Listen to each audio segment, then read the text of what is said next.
Hey everyone, how you all doing? Thank you for joining us today. Come on, guys, let's deliberate while I wait for my ladies of Hot Topic.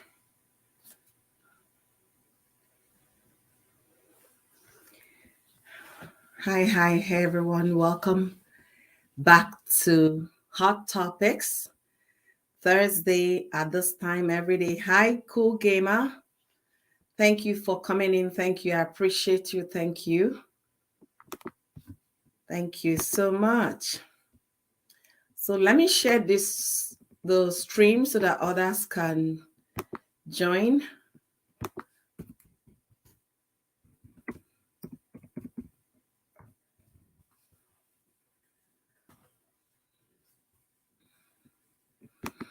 All right. Thank you so much. I appreciate that. Thank you. Thank you for joining me today. It's another day of Hot Topic.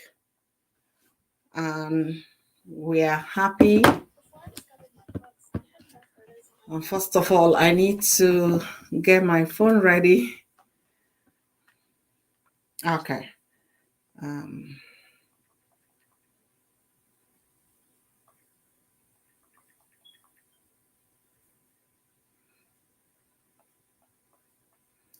so while I wait for my ladies of Hot Topic to come,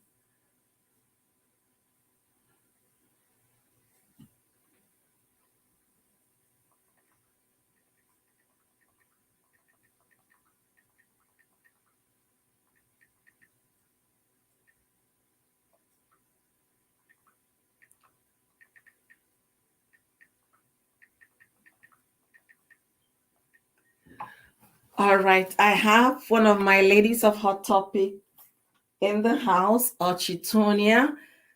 Thank you for coming. Let me just get the link down. Okay.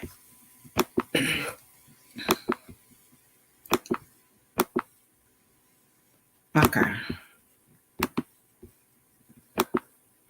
How you doing, sis? How you doing today?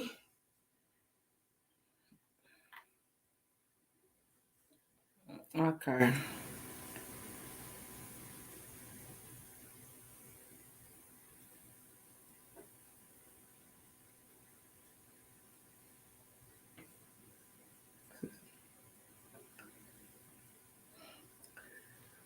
All right. So, hi, Nikki. Hi. The link is there in the private chat, so you guys should hop in. Let's get this discussion rolling. Thank you, guys. I'm sorry my phone was not charged, so I didn't know you guys were in the chat room. But I'm back now. My phone is currently charging.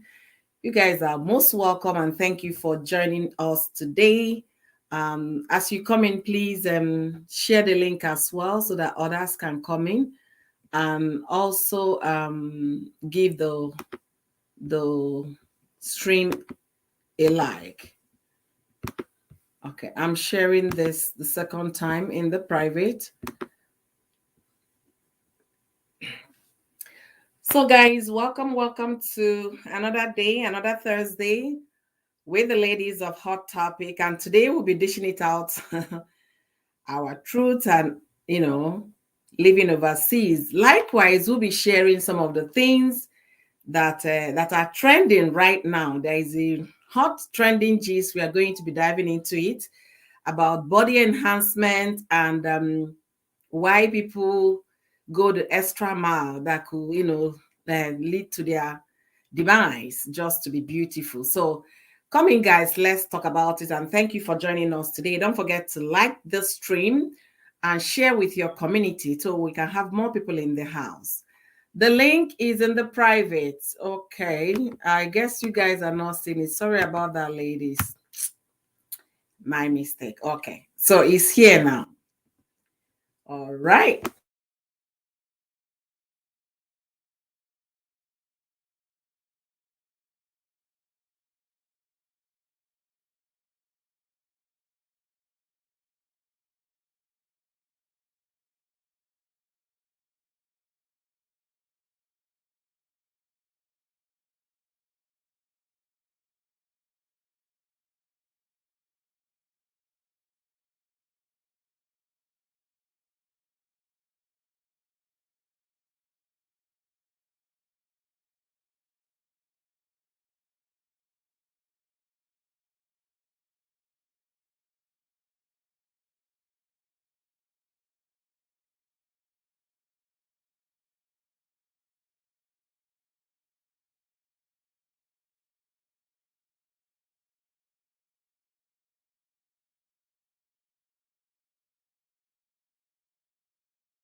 Is it network? Hi, ladies. So sorry about that.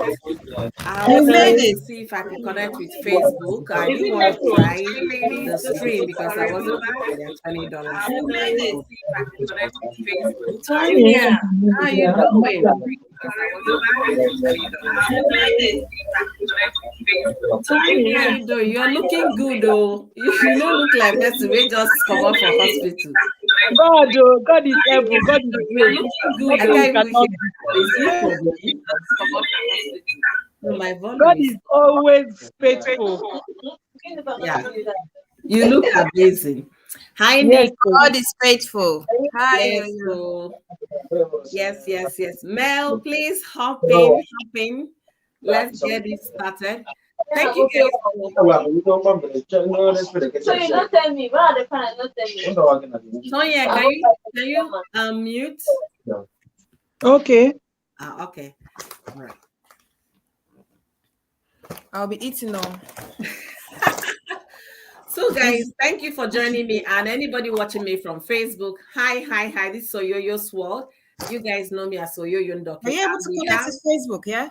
No, I didn't try that. I'm using another device for Facebook. Oh, okay. Yeah. Okay.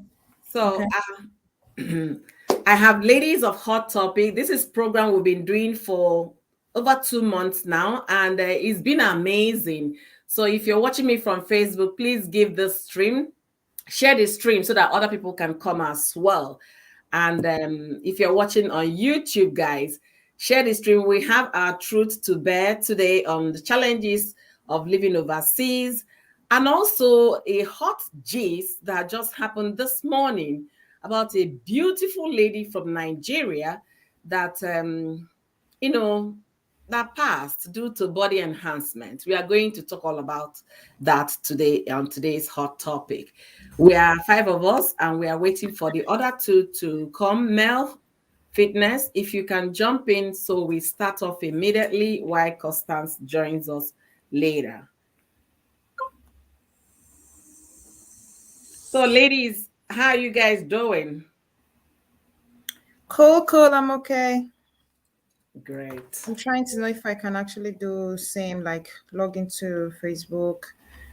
I'll just turn it for them to be saying. Okay, that's amazing. Sonia and Mama. Omalicha. I'm very, very okay. God is great. God is faithful. Yeah. You look good. Yeah. Thank you. Mm-hmm. So, hey, Banningos, thank you for joining us. Hello, Dominant Man. Longest time. Hi, Prisca Jome. Thank you, sweetie, for joining us today.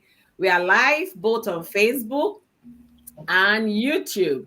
So whichever angle you're watching us from, let us know in the comment section. And thank you all for joining.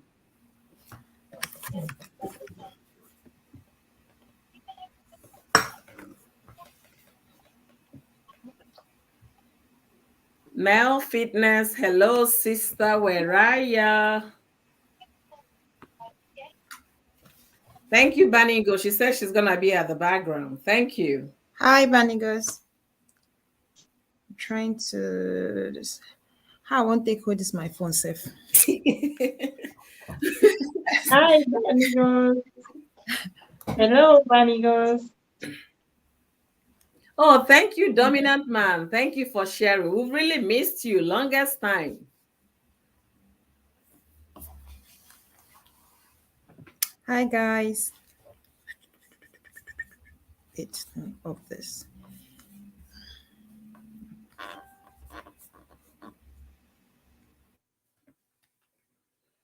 Okay, guys, my husband left his phone in the house, so he forgot it and went to work. I'll be replying with the phone.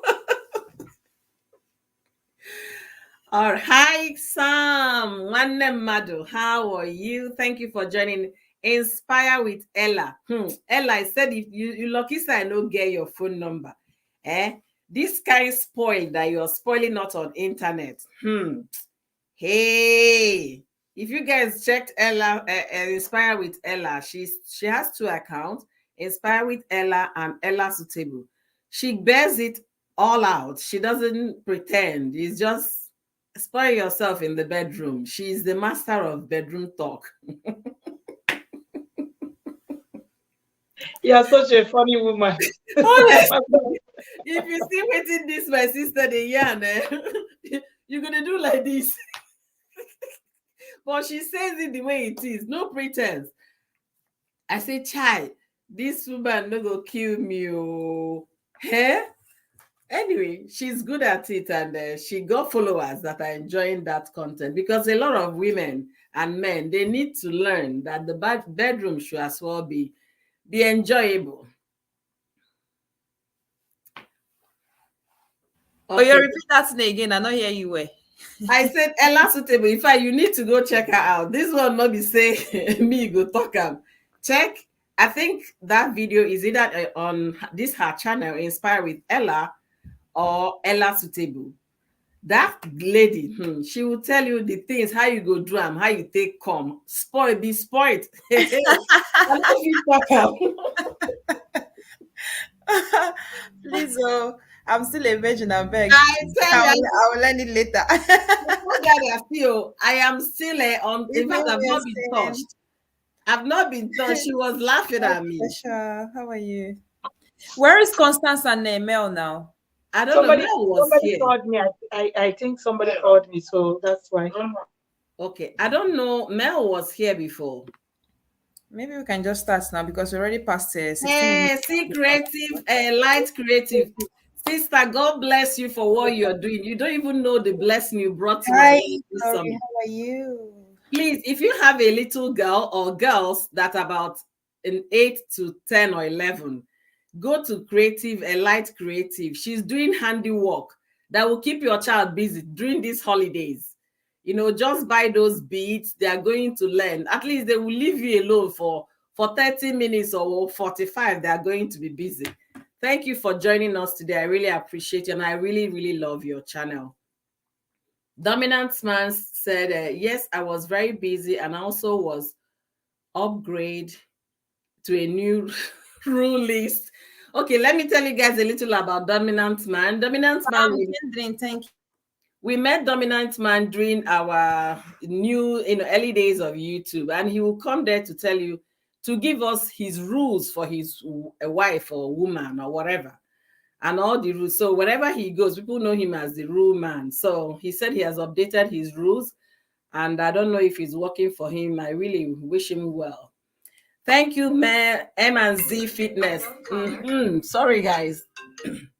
That's what I'm going to be stressing today. Where is Constance and Mel? We should just start. I don't know what they're waiting for. If they're eating, they should come and eat on live, Joe. I don't know. Anyway, let me just welcome this set of people so we start. Thank you, M&Z Fitness, for joining us today. We appreciate you guys. Please, as you're coming in, just thumbs up for us, and as well share our link if you to see if we can get more people in the audience. Thank you so much. Inspire with Ella. I believe you remember Dominant Man. Maybe that's why you're saying laugh out loud. So, ladies and gentlemen, welcome to another episode of Ladies of Hot Topics. Here we bear it out the way it is as it relates to women and as it relates to family, our personal opinion, our experiences, and we say it the way it is. And we say our opinions. Our opinion might differ because of course, we are raised differently. Of course, we understand differently and we process things differently. So based on that, we have our popular opinion. So welcome all of you today to another series, another topic.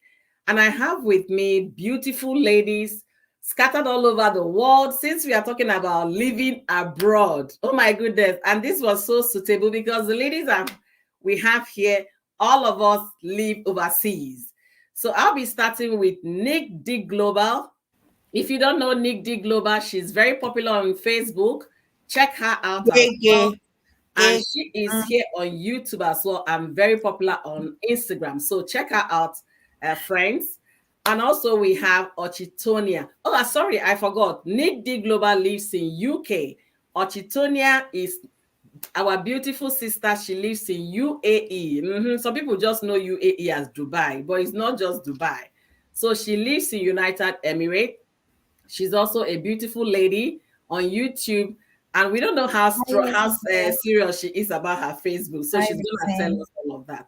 So Nikki, and you're very truly myself, the host for today, because we rotate this our series from channel to channel, the five of us.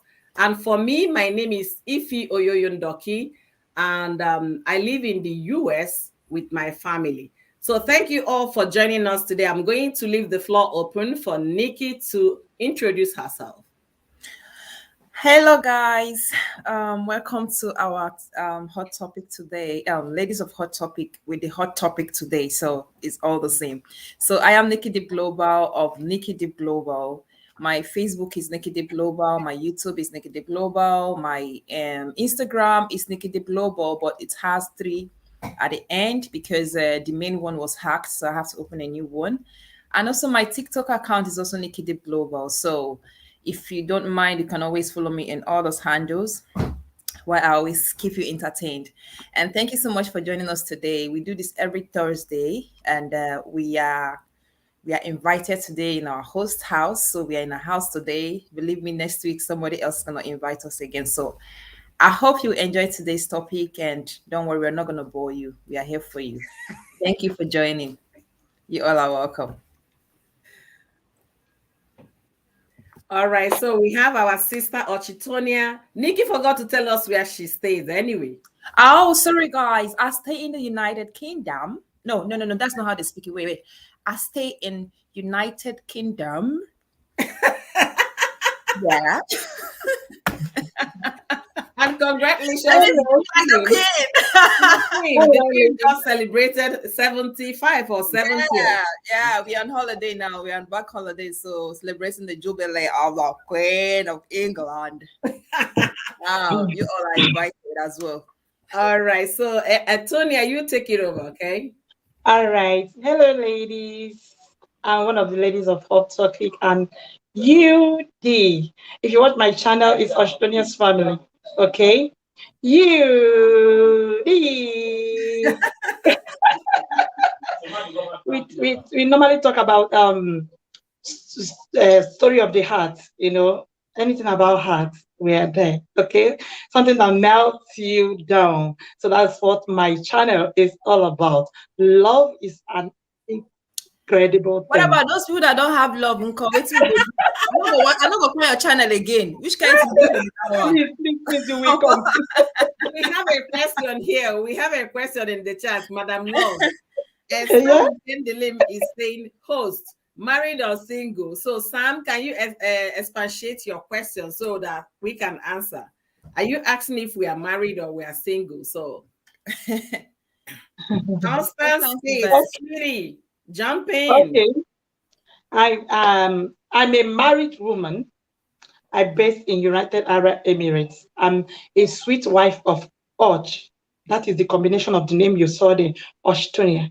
I am Tonia, but I prefer you. All right. So, and don't get it twisted. Love is a beautiful thing. Love is a beautiful thing. Yes. Hey. We will not get that. More go sleep. So in our channel, we talk about soulmates. Okay, we talk about soulmates, everything about love. Okay, story that touches, So join us. Absolutely. On the latest just join us, and we are going to have a lot of things to share. Are you getting a call? Okay. We love you all. It's like Tonya is. She's getting a call. Yeah. We are here to make proud and to create a lot of egg with you. Okay. What's going on with Constance? Is she not seeing the link? I don't know. She only said hello, everyone. Yeah. We heard you. But you were getting a call. So. All right. So join us every Thursday, and this is Hot Topic. The ladies, amazing ladies here, are very, very, very to take thoughts. Thank you so much for being. All right, Constance, I did share the link again on the public comment section, so please jump in. The call is disturbing. Ochitonia, yeah. Okay, Mel Fitness says she's coming, please. Okay.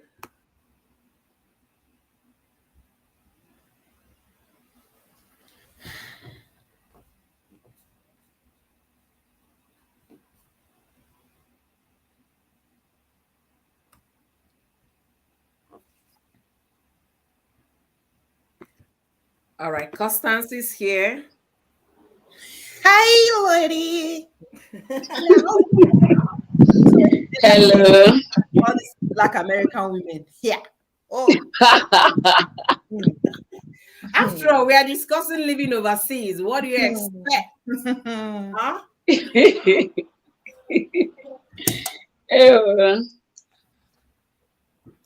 So, gentlemen, ladies and gentlemen, we have our next lady, Constance of Constance Space. So she's going to introduce herself and tell us where she's going live from the country. Like I said, our topic today is living abroad, our truths, our challenges, good, bad, and the benefit. So, Constance, you take it up and introduce yourself. Will I count myself in? Am I living abroad? Of course! Of course! Can you imagine? Can you just, are you in Nigeria? Thank you. Excellent. Hello, everyone. You guys are welcome. I did Africa. I did Africa.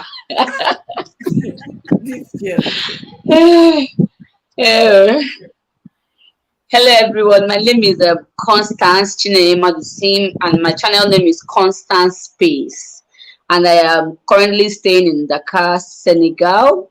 I am one of the ladies of Hot Topic. So sorry, I am coming 27 minutes late. Currently, Senegal is undergoing road construction, so traffic everywhere. So I had to even go with bike to bring them twice. So that was what happened. So I had to go, come back, and go again. If I had gone with my car, I would have been sitting in the traffic till now. So it's terrible at the moment. So sorry for coming late. Thank you for hosting me, our able host. And our topic today is living abroad and the challenges. So as I am not living abroad, I'm going to be chipping in. Don't say that. You're not in Lagos. You're not in Nigeria. About this. All right, no problem. I'm here. All right. Thank you, Constance. And she forgot to tell you guys that she has a Facebook account as well. So if you're watching me from Facebook, check out these beautiful ladies. Constance, I believe it's Constance Space on Facebook, right? Yeah, Constance Space on Facebook. My page. So her name is the same, Constance Space on Facebook. Check my beautiful ladies out. They have amazing content. And then you're ready to win something. At least these Nikki. two ladies, Nikki and Constance. Are you live on Facebook too? Yeah, I'm live on Facebook. But not from we separate. No, separate device, yeah. So Constance will be, you win a lot of things if you're following Constance Space on Facebook and Nikki D Global on Facebook. I tell you, if you're watching from Nigeria, hook up with these two because gigabytes, they give it out like this. All right, so let's continue while we wait for Mel. Thank you, everybody in the chat room. We appreciate each and every one of you for always coming back to watch with us every Thursday. We rotate our topic, our hosting, and our topics are different every Thursday. So today we are discussing living overseas, our challenges, our the bad, the good, and the benefit. So I don't know if I'm too okay. Let me say a few things, then I will leave the floor open for my co-host. So I live in the US and I live in the very cold side of the state. When I mean cold, as in weather-wise, I remember the first time I came here, and then I have two daughters as well. So the first time I came here, adjusting was a little challenging because the weather in the winter is extremely cold. We can get up to 35 degrees, minus 35. Wow. It was pretty cold that I couldn't even come outside. Then the kids started coming and all of that.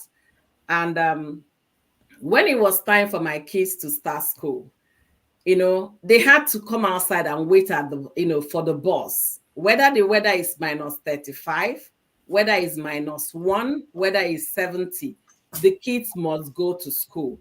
The state is very cold, and we have long winter, long cold period. They don't call it long winter, but we have long cold period.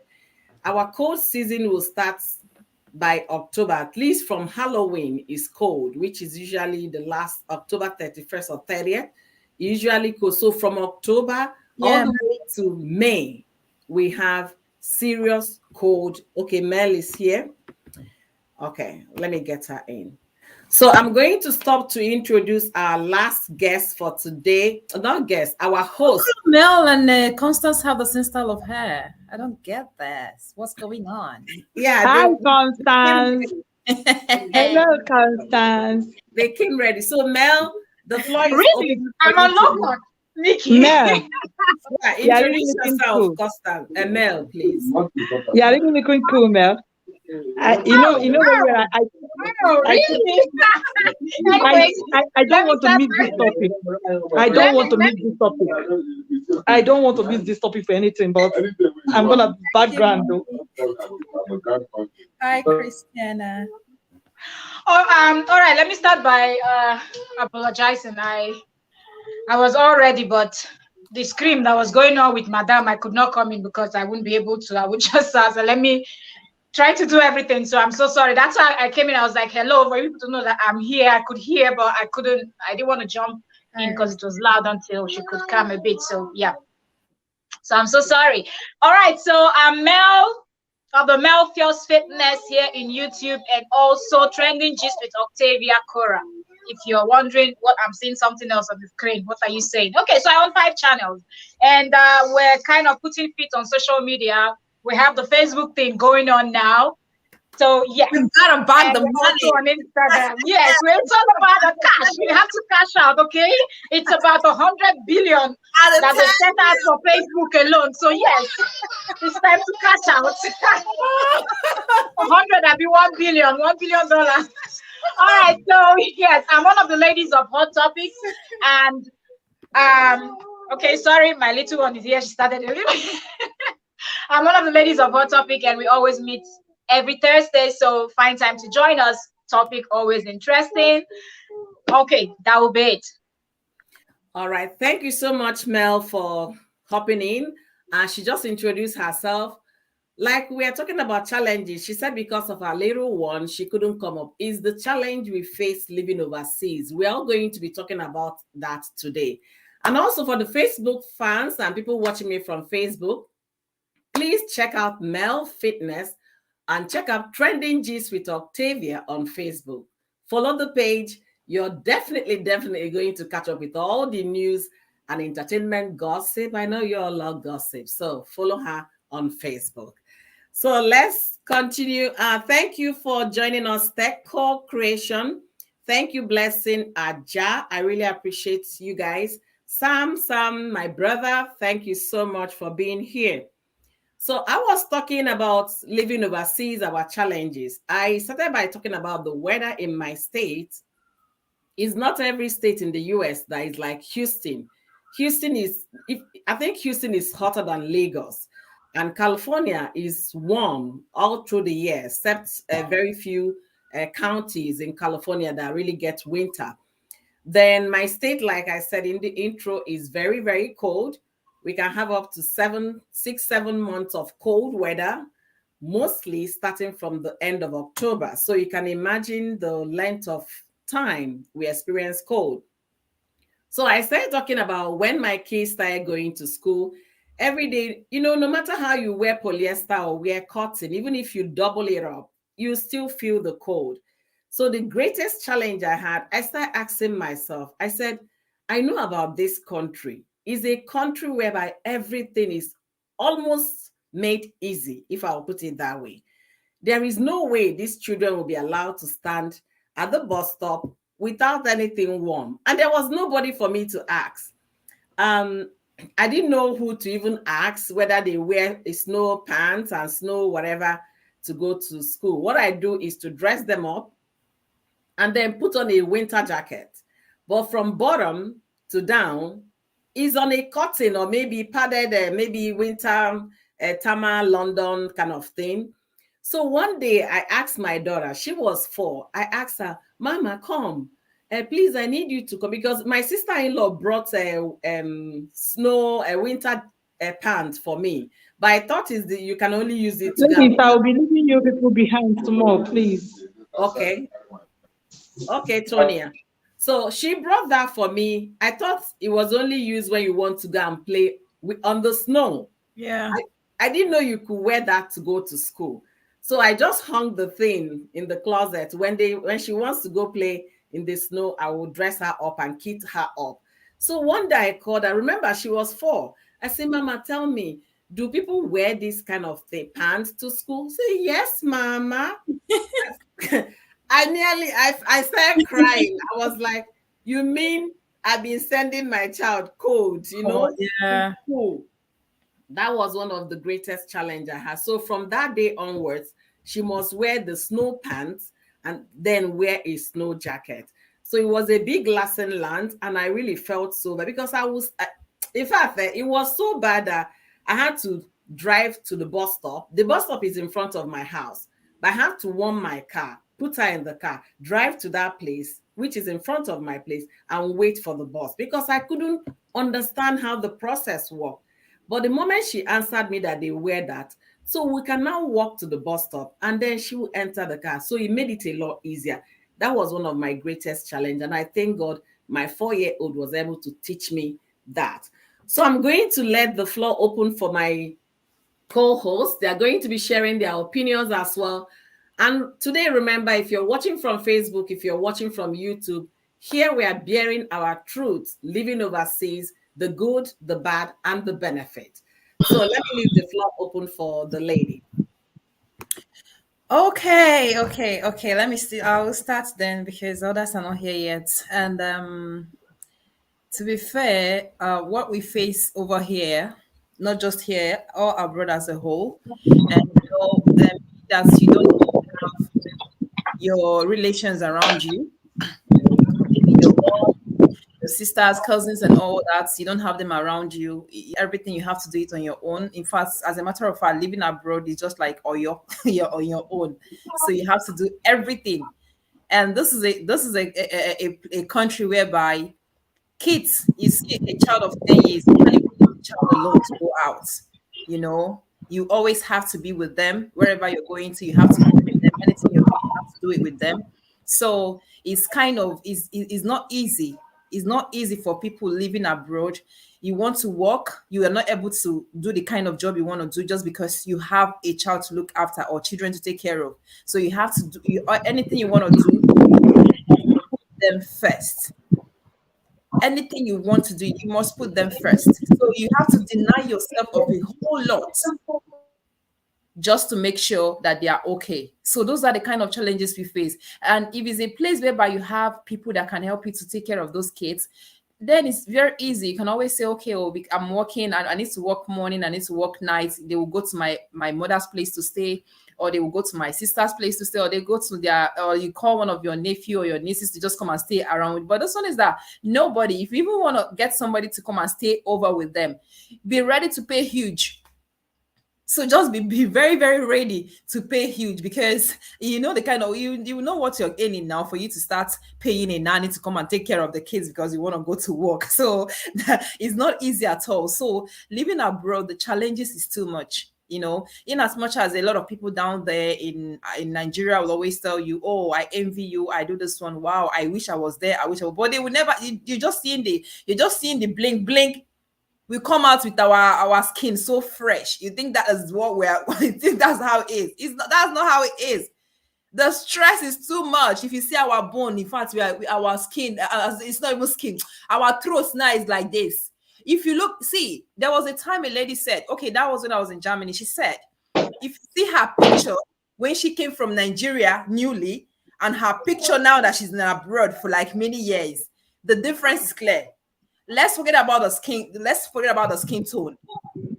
Look at the freshness, like the meat that she had when she came from Nigeria and the one she had now. It has all dried off. It's not just stress, but the cold will follow you to dry the meat safe. So she said, when you see her pictures, the whole thing, the difference is clear. So the stress people go through in abroad, especially when you have it, when you already have kids and all that, is not easy. So we still have more stock on this one. Why I leave other of my visitors to put mouth. Oh, let me leave you guys to put mouth before I finish the whole talk, but I still have more to say. All right, guys. Thank you.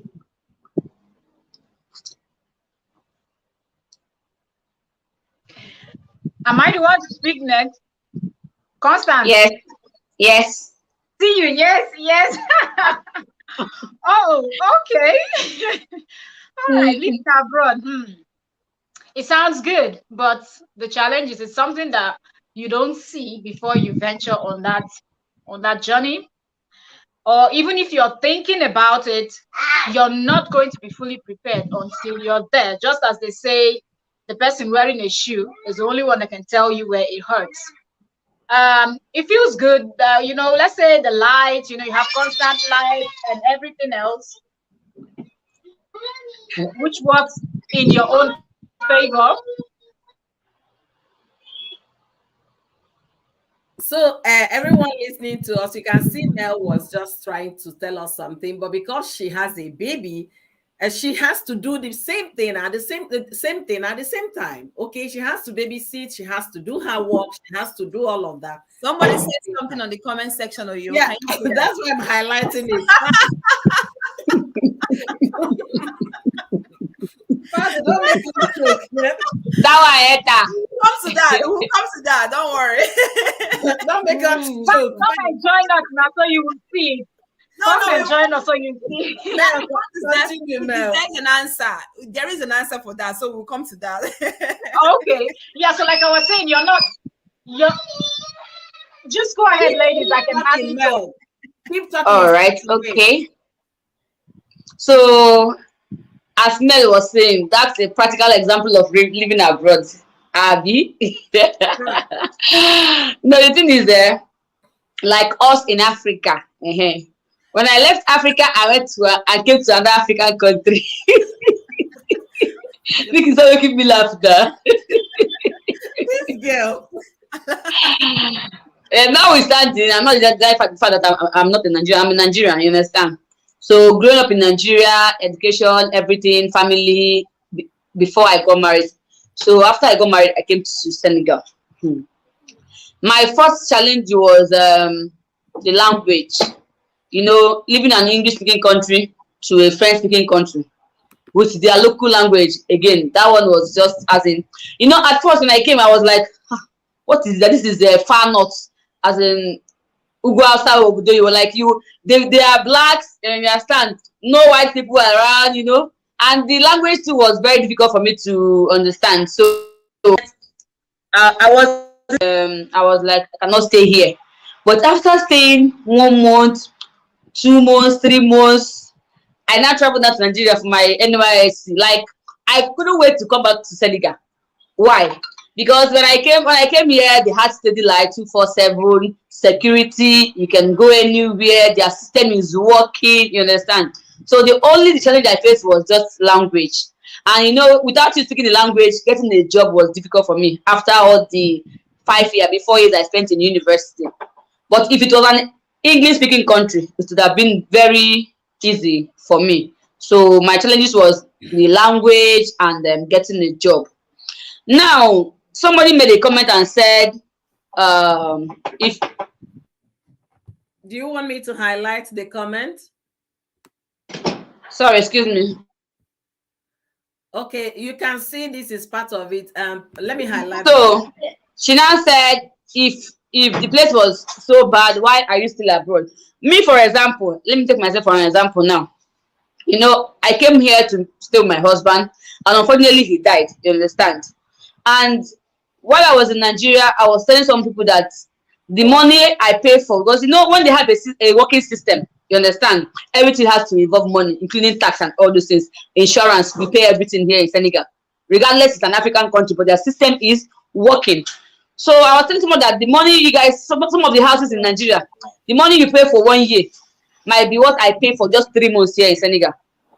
So now they'll be wondering, okay, say Senegal is expensive and your husband is no more, why not? And you are saying here is expensive, why not come down to Nigeria?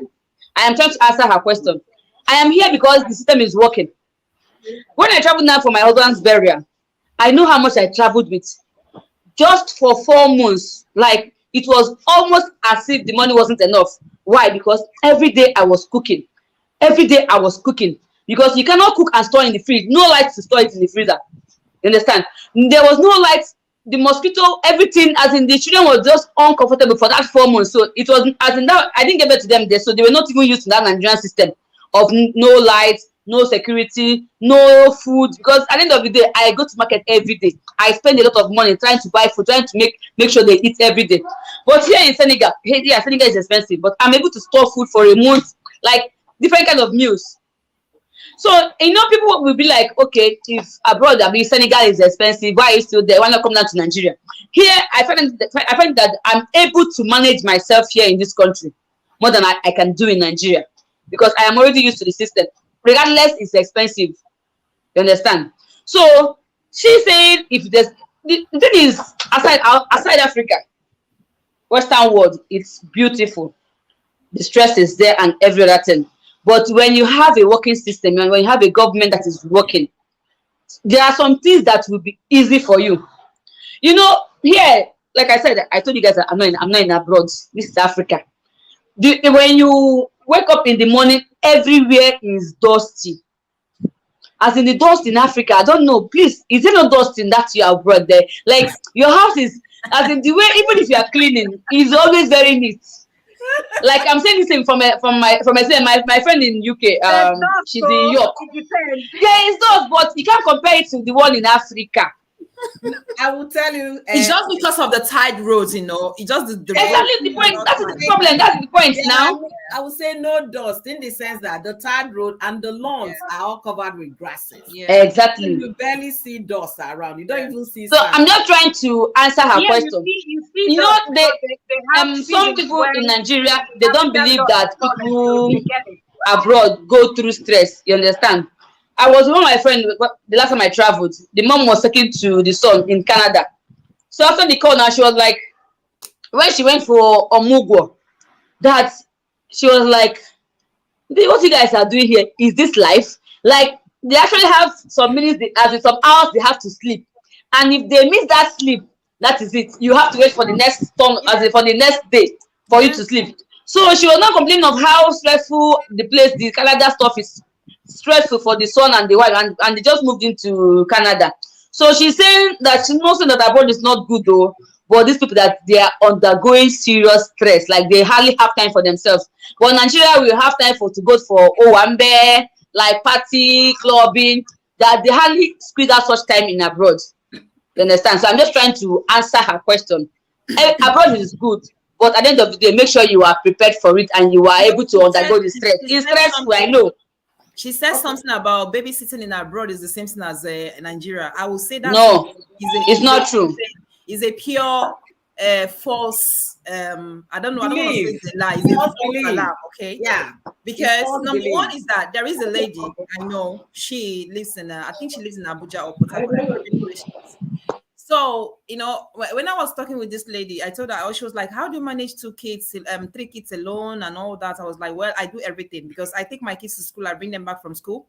Anywhere I'm going to, I'll make sure I'm going with them. My job, whatever I want to do. In fact, if I'm going to work and they're home, they're not going to school, I have to find a place to either keep them or better still, I'll cancel the shift for that day. But this lady told me she has only whether 2 kids or 3 as well. She said that she has somebody that helps her to go shopping on Fridays. She has someone that helps her to fetch water.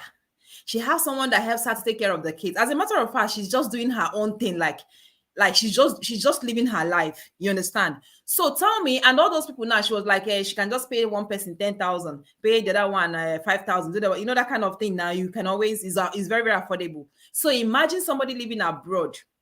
Imagine somebody living abroad. You get a nanny that charge you per hour, maybe £9 or £10 per hour. You carry your 2 legs, then waka go. Maybe on the way there is traffic.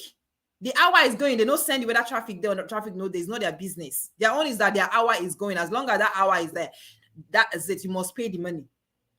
So maybe you're going to work. You bring a nanny to come and take care of your kids. You're working 8 hours, and the person taking care of the kids is also doing 8 hours. They are paying you £9 per hour there, and the person that is taking care of the kids is charging you £9 per hour. What are you working for? There is no need to work. But if the person that is taking care of the kids now say, okay, don't worry, for the 8 hours you're going to spend at your workplace, I will charge you just maybe £10 for that, because it's more like what they do down there in Nigeria. Maybe if you're paying somebody 10,000 per month to do something for you, come on now. I can take you, just take 10 of them and put in your house. Sleep. Just sleep and wake up. You know, they all have the child minding down there and over here is you can never. The comparison is not even anywhere close. You can never, ever. If I'm in Nigeria, the stress won't be much. You know why? I have my relations all surrounded. They're all there. Even if they live in Abuja, I live in Lagos. I can always say, okay, this weekend, I'm bringing them down to you. You guys need to take care of them this weekend. You know, stuff like that. You have options. But over here, you have you don't have, everybody's minding their business. All families are minding their business. If you want a nanny, you go and look for a nanny, and all of them, they're all qualified nannies. You don't just get anybody to come and take care of your kids. So you just have to pay that person normal minimum wage or whatever they charge you.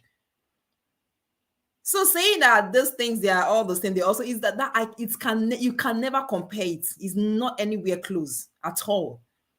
And then saying, if this place is that stressful that we should come down to Nigeria, let me talk for myself. You see me as they see me so, If not because I don't want picking them, I don't pack my load, go Nigeria.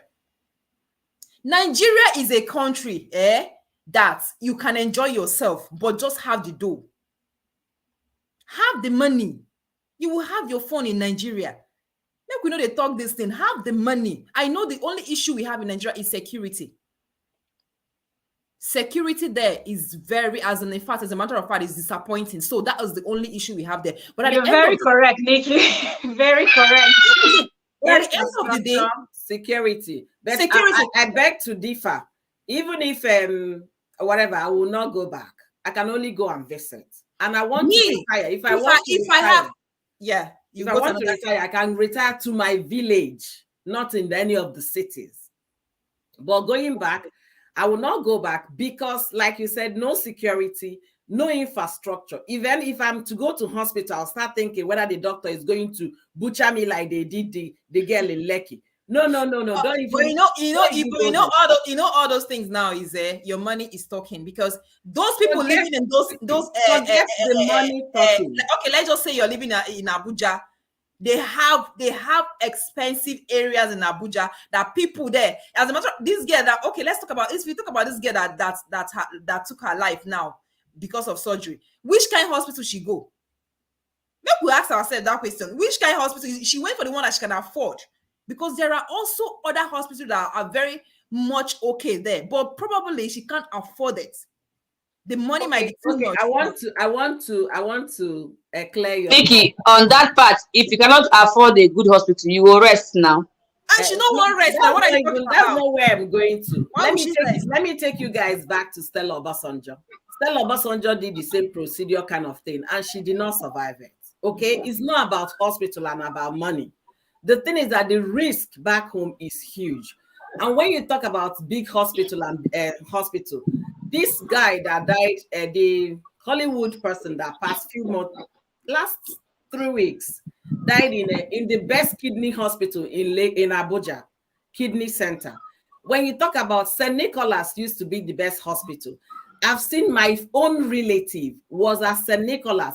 For years, they could not dictate that she had kidney stone. It took her coming to the US. For the doctor said, no, your problem is because you have a kidney stone, and that is why you can't be able to walk the stairs. That is why you feel like collapsing each time. So you can't, it's not even St. Nicholas. So that is why we need that money. Because when you have the money and you're sick, you go abroad and treat yourself, then go back to Nigeria and eat better food. Really? No, I completely disagree. Is that not what our president is doing? That's what the president will do, but that is not called enjoying life. If you can't get everything you want in the same city where you live, there is no enjoyment there. I sleep at night. I've woken up several times when we had serious thunderstorm. My house door was popped open by the thunderstorm, and nobody came to steal in my home. If I talk about it, you'll be here. You're worried whether they're going to kidnap your mother in the village. There's no way to, like, even if I have all the money, I'm only going to visit. When I now retire, I can retire to the village, not the city. You understand? Because I will now understand village. If there is no electricity, I have to endure it. After all, maybe how many more years left for the person before you join the ancestors? Do you get it? But apart from that, you can't even measure anything. If I have to fly to Dubai to get medical treatment, what if I couldn't make? Look, it doesn't make sense. Doesn't make sense. I'm laughing off for you. He was being treated in a Ife teaching hospital. They've already made travel arrangements, but the man could not make it to the airport. He passed. So you can't compare the risk. You can't compare. But in the case of this BBL thing, they die everywhere. And even in the US, if you're someone that you follow all these reality TV programs and all these kind of things, where they talk about, I'm going to Brazil, I'm going here, I'm going there, I'm going to do this.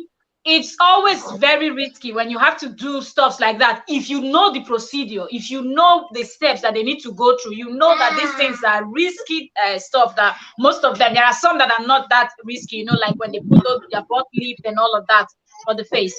Those ones are not that, which it can also turn to something else, like the lady that she was injected cement and some stuff in her face. That happened in the US.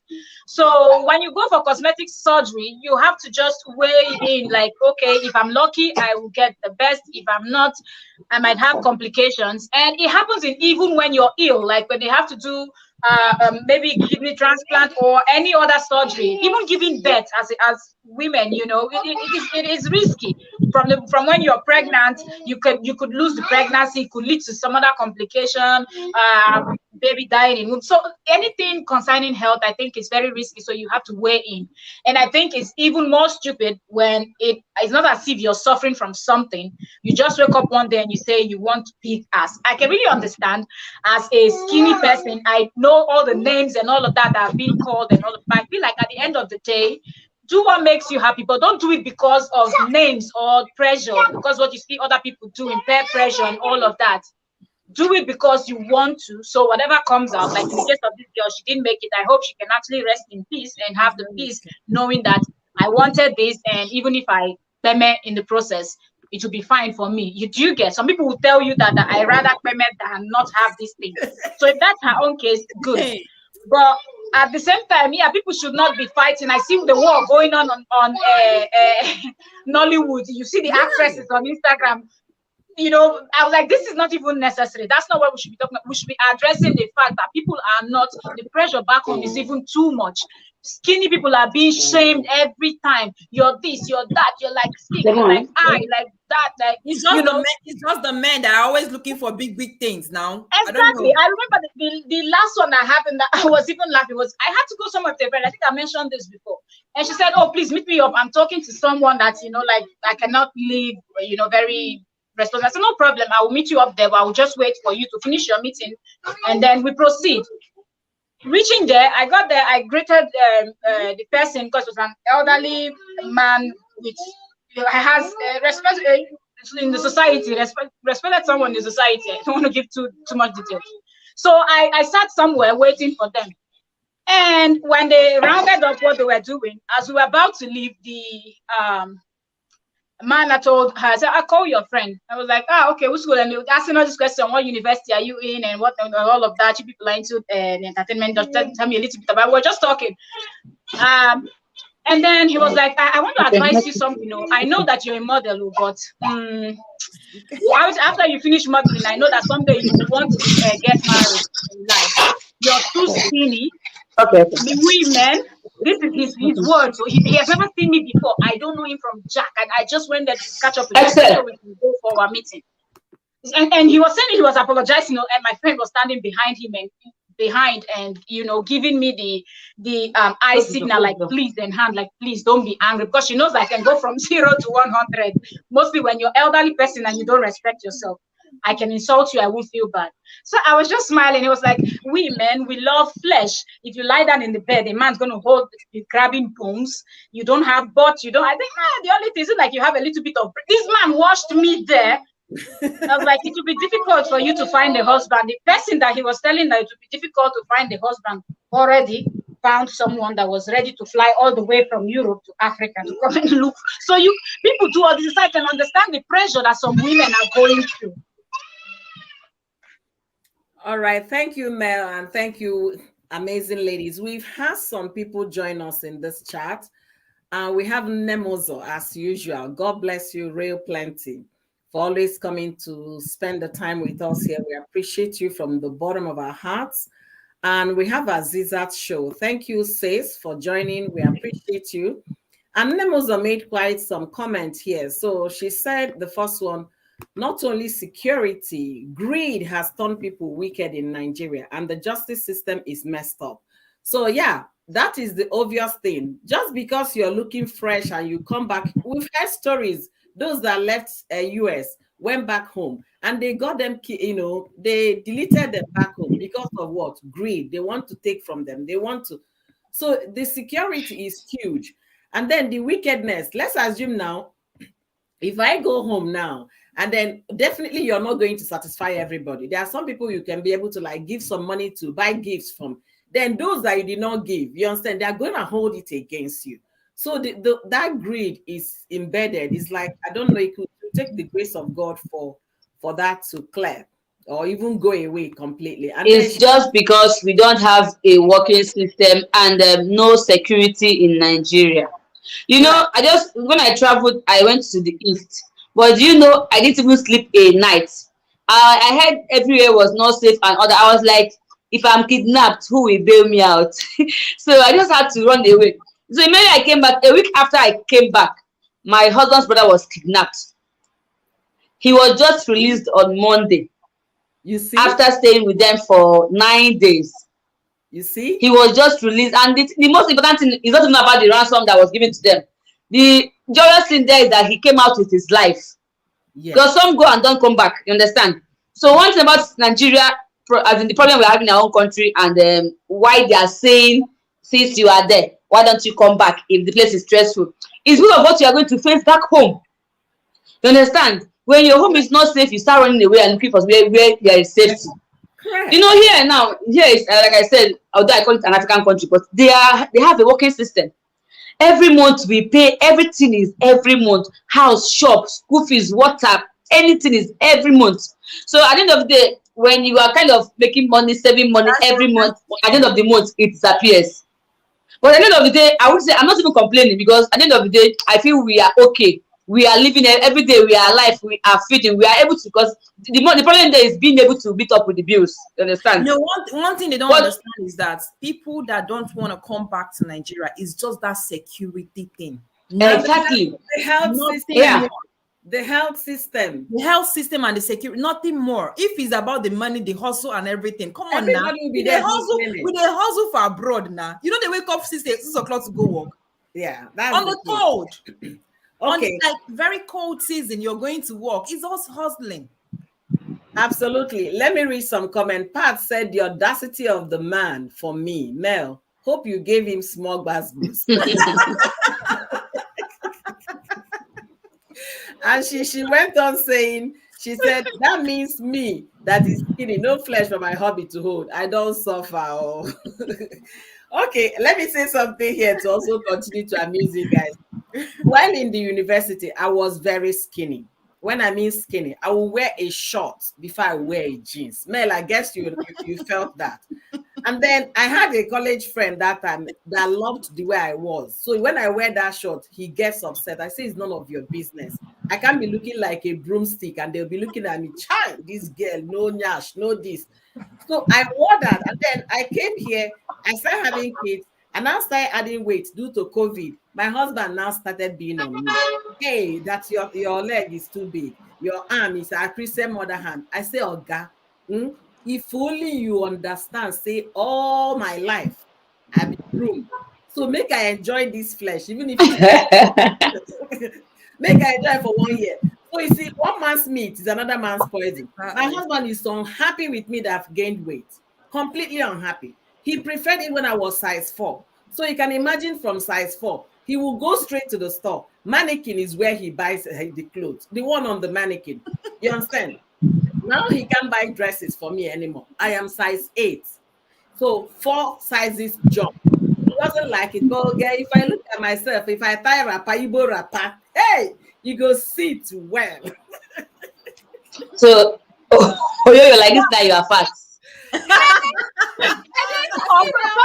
From what she's saying, I can actually, because even me now, if it's, I'm fat now. Before, even breeze, if heavy breeze blowing, I don't used to go outside because it can actually blow me off. Like extremely. At this point, I am going to close my mouth because if this is fat, I wonder what I'll not call my own now. Me right now, I'm fat because even my husband, he will grab like, look at you, look now, look everywhere, fat. You were not looking like this, so when you were in your country, I'm taking you back to your country, so you be so then I was not thinking about how I was being insulted from secondary school to university and everything. I'm like, look now, look who I married is calling me fat. If all of those people will hear him, even his own mother, I was like, where is the fat? You're out of your mind. Like, what are you saying? She's okay. She allow her to eat. He's the one that knows where the fat is because he's the person touching the skin all the time. So he knows where the fat is. Everybody sees it like, I don't understand. But the next thing here is saying you're adding too much. Look at your hand. Look at this. Like, even your bum bum. Everybody say, even the bum bum, they bother you. Leave that from fat. Don't go there. She don't cost me. I'll be like 3. It's not easy to say you look like that palm tree or they take to palm oil. I said, leave that one or make the bomb on baby. Okay, let me give some topic, some comments. Pat says security in Nigeria is 0 level. They just kidnapped my colleague on his way to his mom's burial. So you see what we are that kidnap matter is getting worse in Nigeria. Seriously, I tell you, it's so scary. Look at what happened in Anambra State few weeks ago. The House of Representatives, the Adamawa State woman. You understand? So when you hear those things, you understand? If I see Nigerian vloggers, I'm vlogging from Oka, I say, so these people see they move around. You get so scared when you hear all those stories.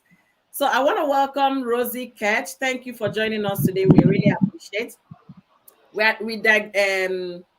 We are going to go back to our topic. We are talking about living overseas, our challenges, the good, the bad, and the benefit. And we've been talking about challenges. From where we stopped, Nikki D Global was talking about the difference between nanny in Nigeria and nanny overseas. And I want to buttress a few more points on that. Here, some people will do occasion and tell you no kids allowed, right? Then for me to come for your party, I have to pay nanny. I have 2 kids. I'll pay $25 per child for that child to go and stay with a nanny for maybe a 3-hour event, right? Tell me how I will do that.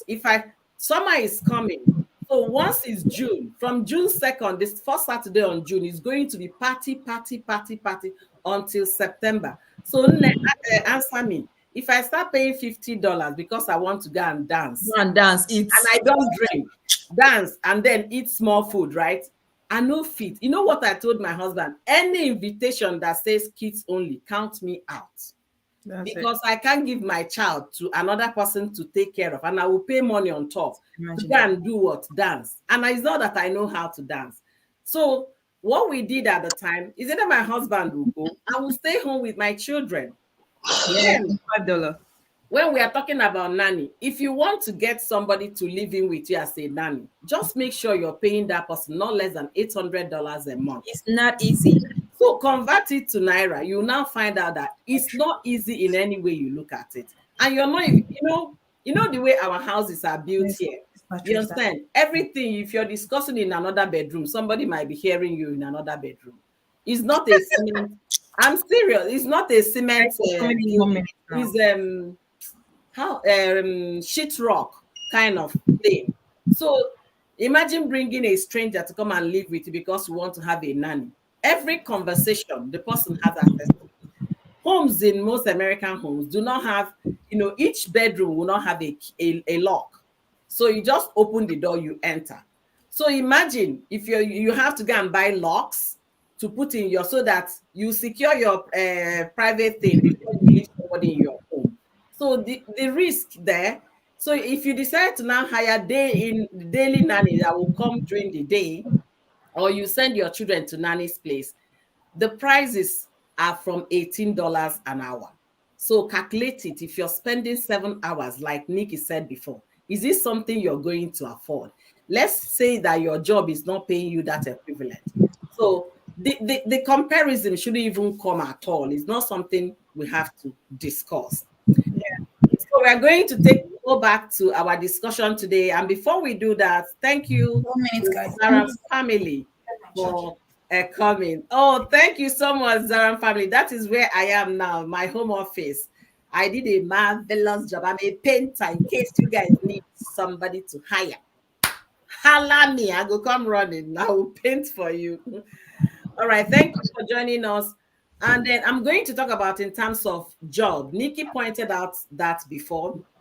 You now have to compare the price of having a nanny, paying nanny, and then going to job. And again, like she said, there are some kind of jobs that if you don't have anybody to babysit for you, you have to reconsider. When I mean reconsider, okay, if I take this kind of job now, it requires travel. They will tell you 75% of that job requires travel.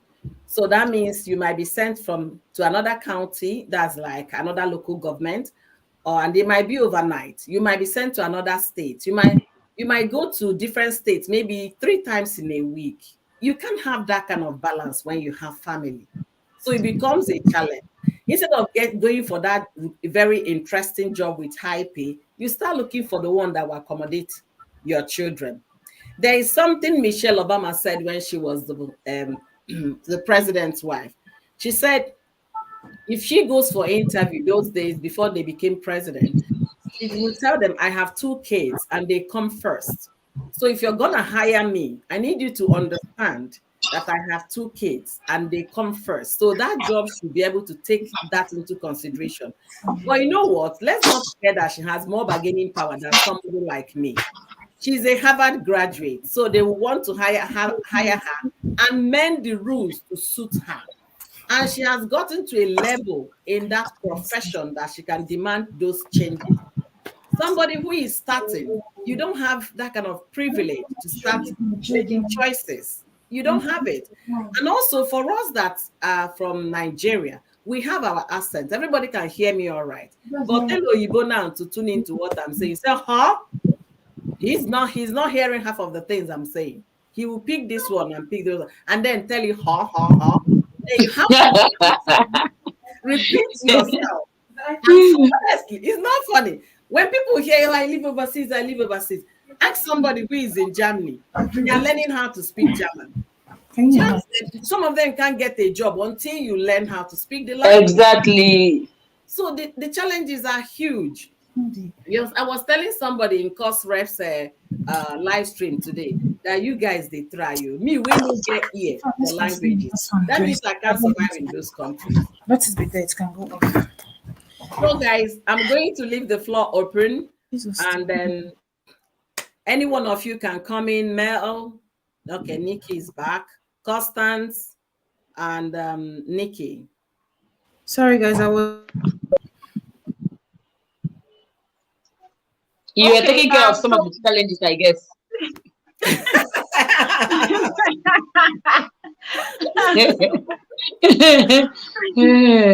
What I even want to say is, back in Nigeria, you can be doing things, your kids are just there, you're not really bothered. Not now that security is the way it is.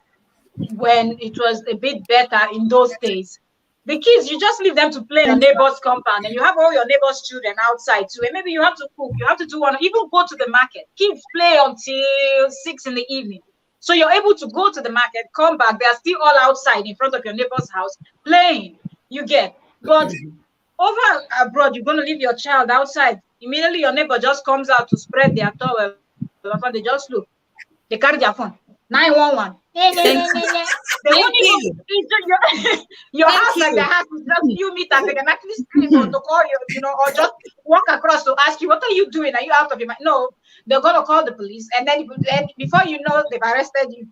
Before you know, they're taking the kids from you. You know, and maybe you're someone that you really waited many years to. You're living in only for them to take it.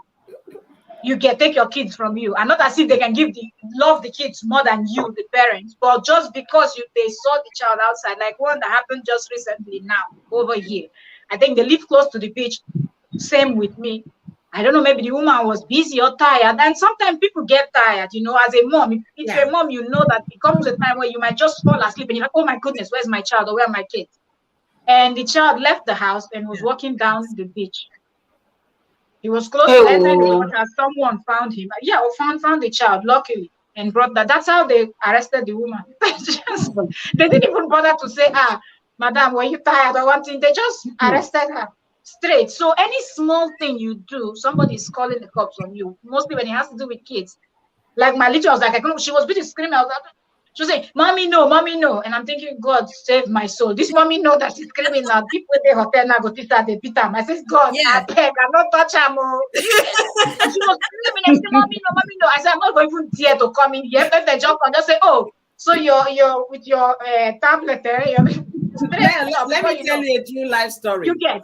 Let me tell you a true life story based on what you're saying. A cousin of mine, she lives in the same state with me. She said, when they were living in an apartment, that her first child would cry from morning till night and nothing is wrong with the child. The child was well fed and all of that. And then she now started school, a new mother. She just came. She started school. She had an exam to write. And then the child was crying. She fed the child, did everything. The child couldn't stop crying. She just abandoned the child somewhere. I think maybe in the walker or whatever. Sit down there, cry all you can. I have to read this for exam. Do you know what happened? She was still studying. Police knocked at the door. Ma'am, are you okay? What's wrong with the baby? Blah, blah, blah. She was like, yeah, they said, okay, there was they didn't even believe there was somebody at home. So maybe they thought they locked the child up or they are beating the child and they called the police. So the girl now said, officer, I'm here. That's my child. And I have an exam tomorrow. I have to study. You understand? So the officer now felt so bad. And now sat there, talked them, with them. The child was still crying in front of officer. Officer knows he pacified the child. Officer carrying wallet in leg. Come out for the house. The child was still crying. So you can imagine you did on your own, just because of a cry of a child. That one. Then another thing that happened, you know the way we cook okporoko, the okporoko can smell. Gribo. This one that I'm using here. They called 911 for a man that was cooking okporoko in his apartment. Sir, I think that man he's boiling human being there. He must be boiling something. Officer came. My name is so person. What's smelling your place? What's smelling? So I'm cooking our delicacy. Was so much pride. An Igbo man with so much pride in him. I'm cooking our delicacy. He say, you're cooking? I say, yeah, I'm cooking. You're speaking this American English. Officer could not enter the kitchen. He was holding his nose. Okporoko, they never put ogiri on top. No okporoko. And when you are cooking and you don't perceive those aroma, you're not cooking now. You have to perceive the okporoko and the ogiri. one thing with them over here. Oh, Even my husband, he runs away from the house. Anytime he sees Africa, sees crayfish, immediately he hears the crayfish, he disappears. My wife is going to kill me in that house. He's out. He doesn't like the smell. So I can imagine. The issue we have is just that fear of people around us. You get. So sometimes freedom matters a lot. When you talk about Africa or Nigeria and abroad, freedom matters a lot. Imagine when you give birth to a child, you carry the child for 9 months. You get 9 months and then give birth to this child. You're still like taking care of this child, waking up every midnight to feed the child and things like that. And at the end of the day, it is someone that will tell you how to handle your own child when the child misbehave. Like my pikin go tell me, say, Mama, mommy, you're this one, yeah, that's one. We know ourselves that you can. Mommy, why are you shouting at me? Why are you shouting at me? What is it and all that? You go just waka, bang dog, boom. You go to fear to beat your own pikin, to lay hands on your own pikin, just because of what? Not that you don't want to do that, but because of people around. And they always want to poke nose. You know what they call poke nose? Especially in school. You will want to go and pick a child from school. The next thing is that when she came to school today, I saw a mark on her cheeks. I was trying to ask her what really happened, but she couldn't explain it. Can you waiting consign map waiting my picking? What happened? Is it your problem? I know you're so concerned, but as a mom, did I say I'm not concerned about the child as well? And if there is a map, did you even try to find out if this child was actually at fault? Did you ask the question? If she doesn't want to tell you, fine. You should tell me as a mom to ask, because they'll be more free to talk to us than you guys. You get? So they always want to, they always want to make you feel uncomfortable where your own kids are. Do you know when I was still in Germany, yeah. Sometimes when you want to go and pick your child from school, do you know what these people monitor? How this child comes to welcome you. When you want to pick your child from school, things like, hey, mommy, things like that. If that child doesn't express that mommy thing, the first day, the second day, the third day, they will call you. That we notice your child is not always free whenever you want to come and pick them. We just want to know, is there anything happening at home? Is everything okay? They want to, they always want to get involved in things that concerns you. You get? Hey. That freedom matters a lot. That freedom of doing things with your kids and all that. Me, as I am here now, every time I come out with my kids, any neighbor that sees me, the first thing they will ask me, oh, cutie kids, this one, how old are they? Waiting concern my picking age. Waiting concern my picking age. Nikki is not the kiddie person. No, because that is the whole they don't want to tell the police, right? They call the police. No, that's the whole information needed. You understand? Oh, she said that her child is 8 years old. Oh my God. But I saw her the other day. She left the kids there. She was going to the field just to take a fresh air. She wasn't supposed to leave them inside the house because she's just 8 years old. You understand? So that is all the information needed. So you don't need to. You don't ask me my child's age. If I want to tell you, I will tell you. Fine. Sure, you get. Unless you want use. If you want to use and do anything, fine. Let's know what you want to use it for. So that freedom of doing what you want. Look at my daughter. Chisom is 10 years old, for crying out loud. In Nigeria, I will leave Chisom and travel. Go and do my thing. But here, fit. They came, with all this overprotective things and all that. There was a day she told me, Mommy, I am 10 years old. You have a grown-up in the house. I said, the way you understand is not the way these people understand it. You get? It's not the way they understand it. You're 10 years old, I know. You can take care of yourself, I know. But I can't even leave you as big as you are like this. I must take you around. Anyway, I'm going to... Do you know that when we were in Germany, then they were still like...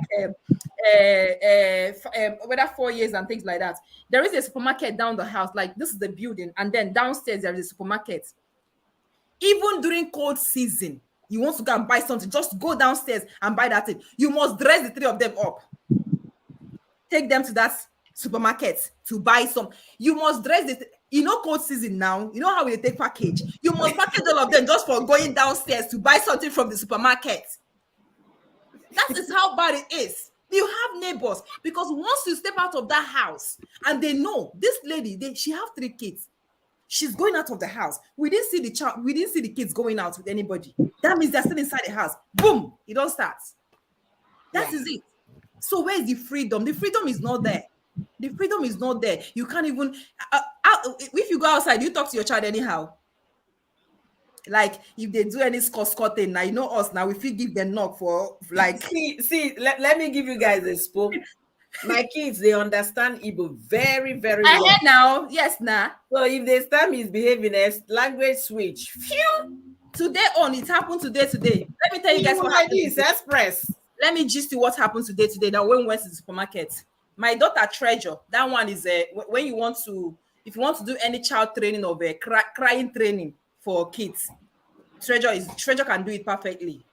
She don't need anybody to pay her. She will train your child how to cry, like how to just open your mouth and then tears will start falling out. We went to supermarket today. Hey God. We went to supermarket today.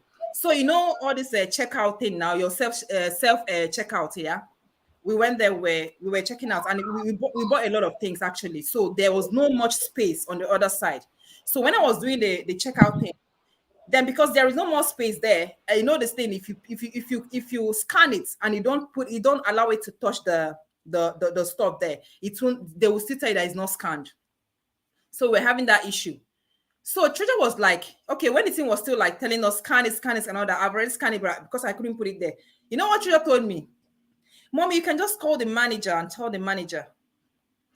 I said, tell the manager what? You can just tell the manager that you're having issue with. I said, Treasure, I can handle it. I know where this problem is coming from. Let me just do this. What I have to do, just let me pay for the first one, pack it up, then I will start again to scan. Before I know what is happening, this girl started crying. She started, as in when I mean cry, she started crying, like real cry. How old is she? Treasure is 7 years old. She started crying. So I just ignored the cry, because I don't even know where she was crying. I thought maybe her sister that was standing beside her maybe did something. So when I was putting this in, I said the cry was not too much. I turned. I said, Treasure, what is it? Why are you crying? She said, because you don't want to tell the manager to help you. I said, because I did not tell the manager to help me, that's why you're crying. She said, yes. Hey, this thing vexed me. this thing vexed me. And there is somebody already standing beside us looking. She grabbed. She was already there looking. She left what she was doing, her scanning. She was there looking. So when I turned with that anger, I'm like, Treasure, give him my get back. I said, Treasure, give him my get back. So because of I didn't tell the manager, that is why your children was like, this is strange. Mommy, this is strange. As in there. Oh my God. So imagine, as in saying a Nigeria day, this kind of thing happened. She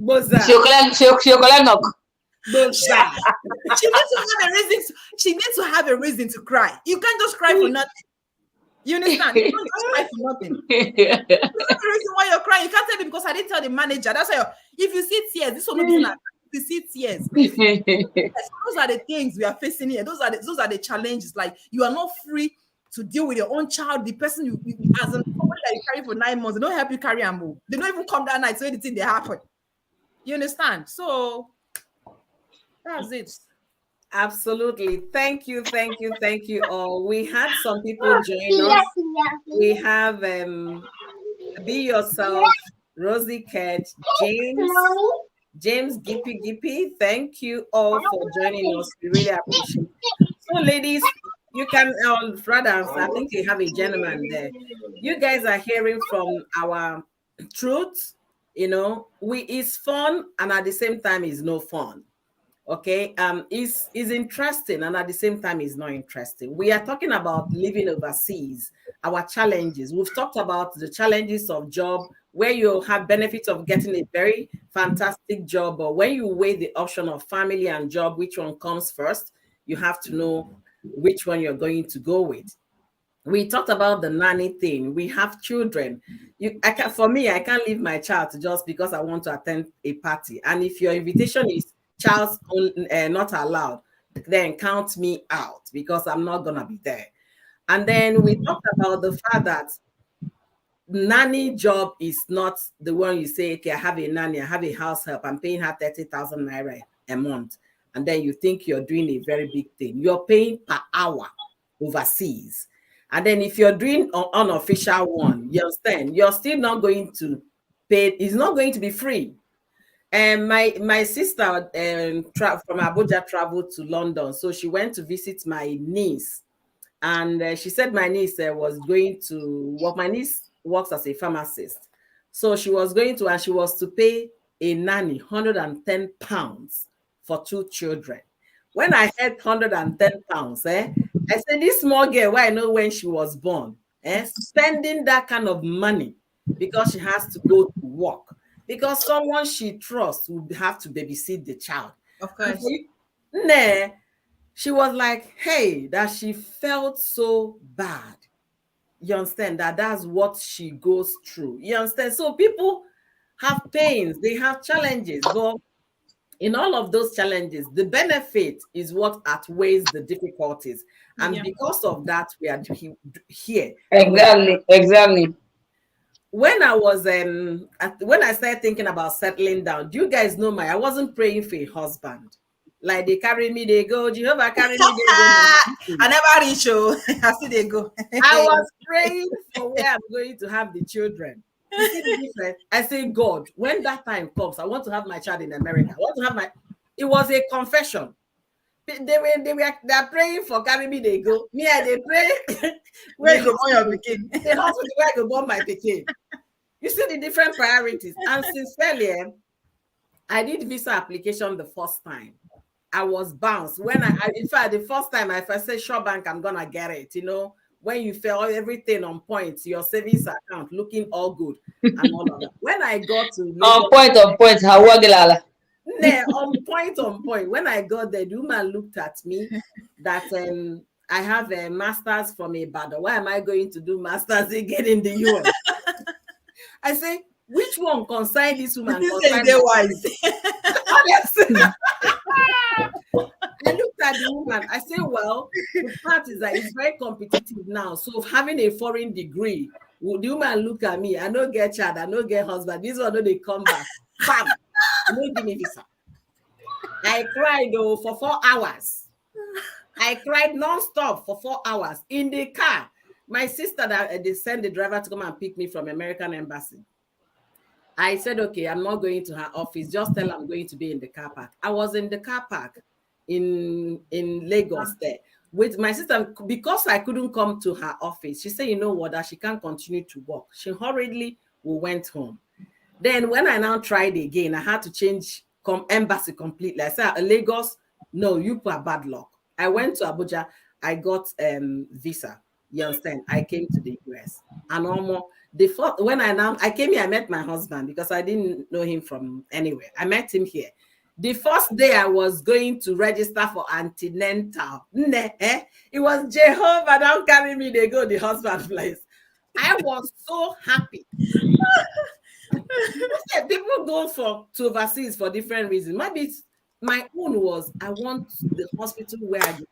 Okay, having said that, there is this youth copper that was sent to my bank in Lagos. So she was under me. We became friends. She looks at me like a bigger sister. So weekends, she'll come and spend weekend in my house. She will cook, she will clean.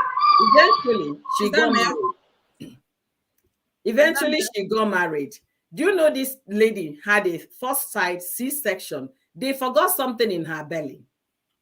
I'm telling you, in fact, they forgot something. She called me. I was already here. I said, Chinyere, what's going on? She said, I don't know that she's going back to the hospital. She went back to the hospital. Then when they now finish, they didn't even say apology. Before she went to the hospital. I said, please, I need to give you 2 lawyers' number.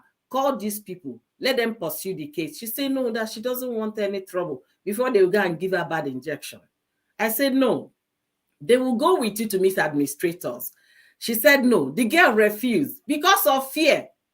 You understand? They forgot something in her belly. Somebody that was just delivered of a child. You're not even talking about the stitches that you're going through, the pain, the night, sleepless night. You're talking about another object in your belly. And this happened in Lagos. Then she went back. They now removed it without official apologies. And then the sutures did not heal. So it took that girl more than 3 months to heal somebody that just had birth. So when that happened, I say, God, this was the reason I asked you to give me visa, because I don't want to have my child and go through this kind of complications. We know there are a high mortality everywhere, but the one in Nigeria is on another level. Health is very important. But I think Oyoyo, sorry, because I think the one in Nigeria is mostly neglect. I think that's what I'm saying. Is negligence of the highest order.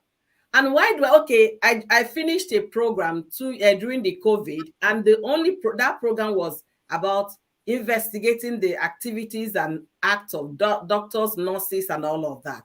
If you hear cases, I now said, when I was doing a presentation, I said, well, when I hear this thing, it opened my eyes that negligence still happen here. But here is on a low. Yeah, which is the same thing that happened to this girl that died while doing the BBL thing. Imagine that a girl died. You didn't inform the family. Like, who does that? They said the girl was going through crisis for 3 weeks. They did not help her. They did not help her. And then when she passed away as well, they did not tell her parents. That is like, I don't even know if that's negligence, 100%. Those people in the US will lose their license if you were to be US. They will lose their license. It will take them, if I thought they will get back into practicing medicine. So when we look at it here, when we weigh the options, the disadvantages, yes, the challenges will be getting used to the weather. The challenges could be nursing your baby and all of that all by yourself when there is time for Omugwo. Not everybody, we can't say all of us we are privileged to have our parents come do Omugwo for us, you understand? But those are the things that you manage. Then again, another advantage I will say, when we come here and then we are raising our children by ourselves, no nanny. If your child is coughing, you know what is causing that because we were there. Yeah. Not this one, nanny will pinch your daughter in the bathroom. You know, go no. Then they give them bath now. Then go this child. They will knock the child on the head. You were not there. So for anybody raising, you get to have a closer relationship with your children. Yeah. Because you're there. You're raising them by yourself. So I'm going to leave the floor for my co-host to continue. Thank you all for your contribution, Rosie. I keep posting them here so that we can all benefit at the same time.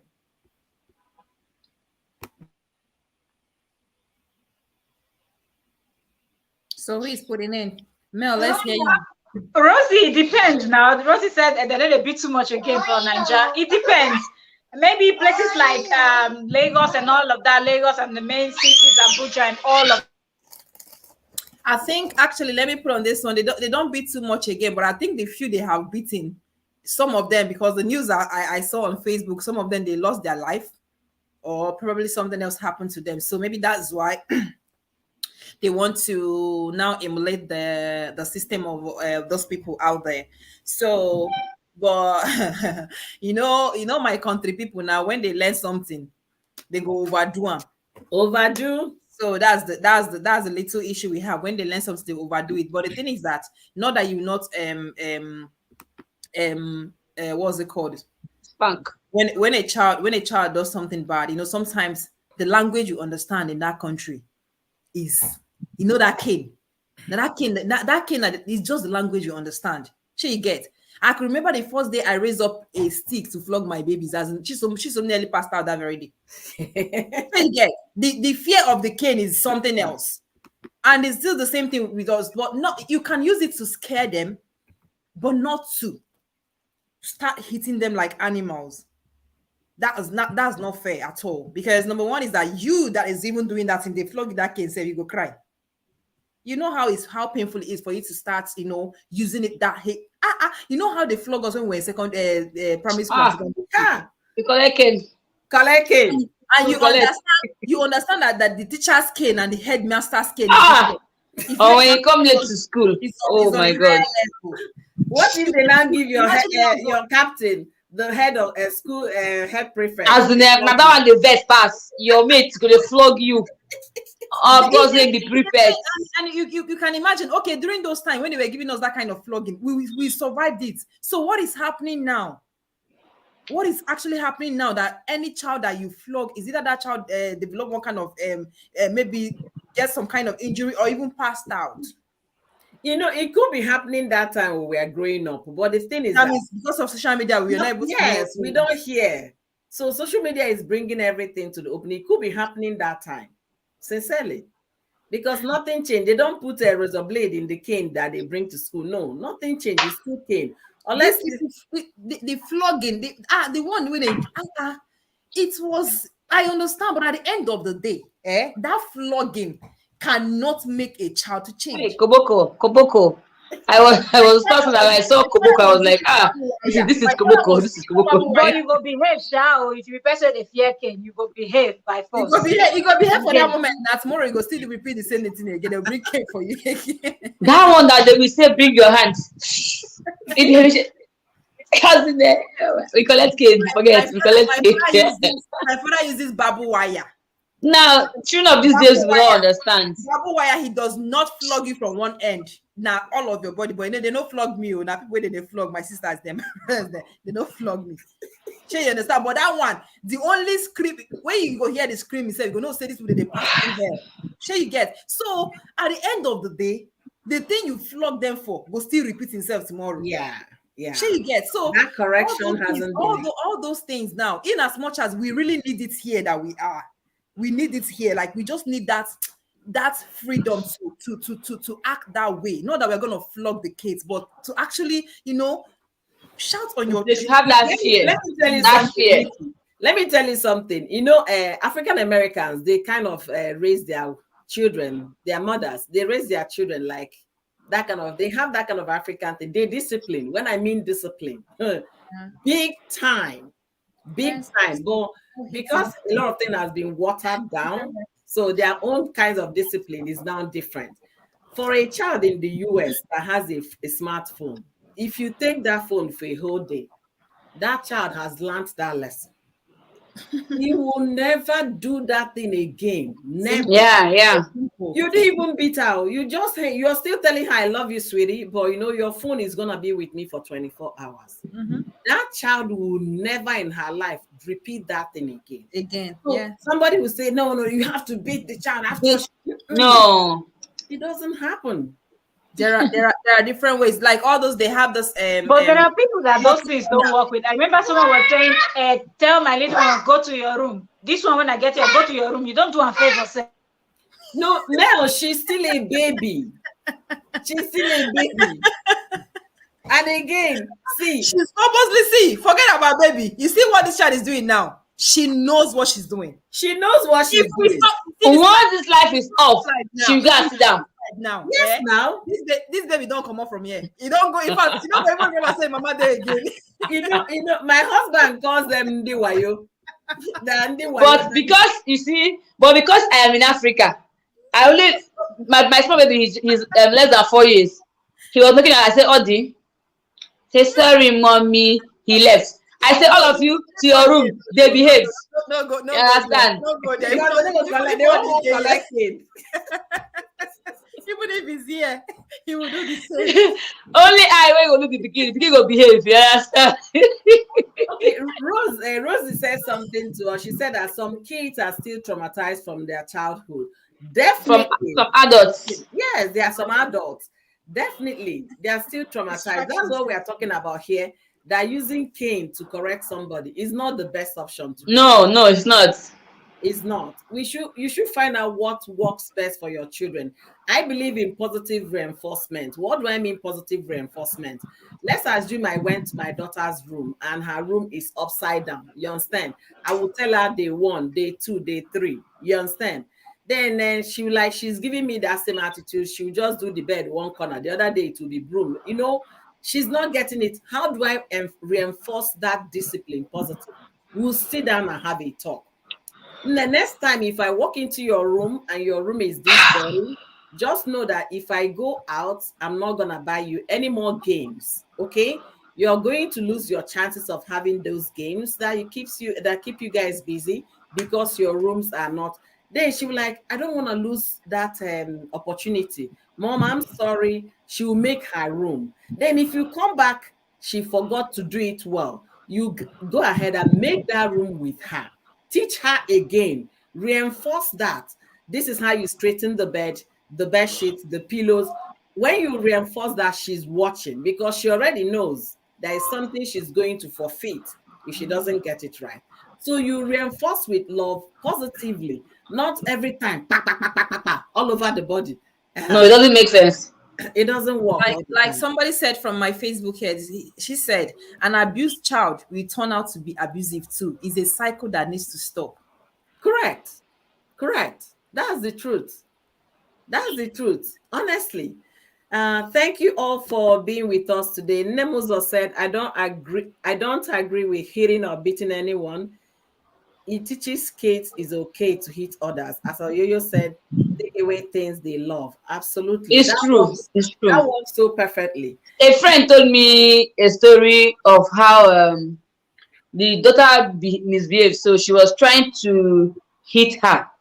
Then the nanny was kind of trying to drag her away for the mom to stop hitting her. She was like, leave me. Allow her to hit me. Mommy hits me. The woman just stopped. As in, she just stopped.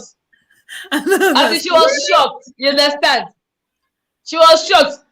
She put the nanny away to leave her alone. The mommy should hit her. Wow. She stopped. The next thing she started crying. She now called the child and was like, do you want to kill me? I started advising her. She was like, since that day, she had never laid hand on her again. More like she's already used to this beating. Yeah. Exactly. That is so when it comes to hitting kids, to me, I don't think, as in, it doesn't pay. It makes the child more stubborn and getting used to that hitting all the time. So if you know what they love or what they wouldn't want to, like me, for instance, now, I when they come back from school after doing their assignments, I allow them to watch televisions. So whenever I come back and they are watching television and you know you are supposed to watch the dishes and you haven't done that television for 1 week, we are not playing it. So the other ones will be like, hey, Kosti, I know what she played today. Go and watch it before we can on it. So they try to do that and I ask them to do before switching on the television. Yeah. Because they know if mommy comes back and the kitchen is still untidy and you're watching television, it's 1 week now. 1 week. As in, we don't discuss it. So I ain't want negotiation, you understand? So to me, I feel that is little discipline that we give them. We mustn't hit them.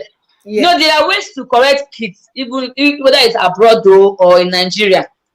Me, I don't be those days that we are very busy. My dad will buy social media.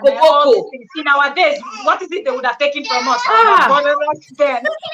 Oh, that's fear. Man, let me tell you what they say. Those days, if we actually have that knowledge the way we have it now, those days you can tell you, come on now, you do go outside to play. No, you guys are going too far. Let me tell you my experience. I have a younger brother, so it's my duty to always take our waste. And you know, then we lived in Onitsha, so you have to go to where dump site to do to trash the waste.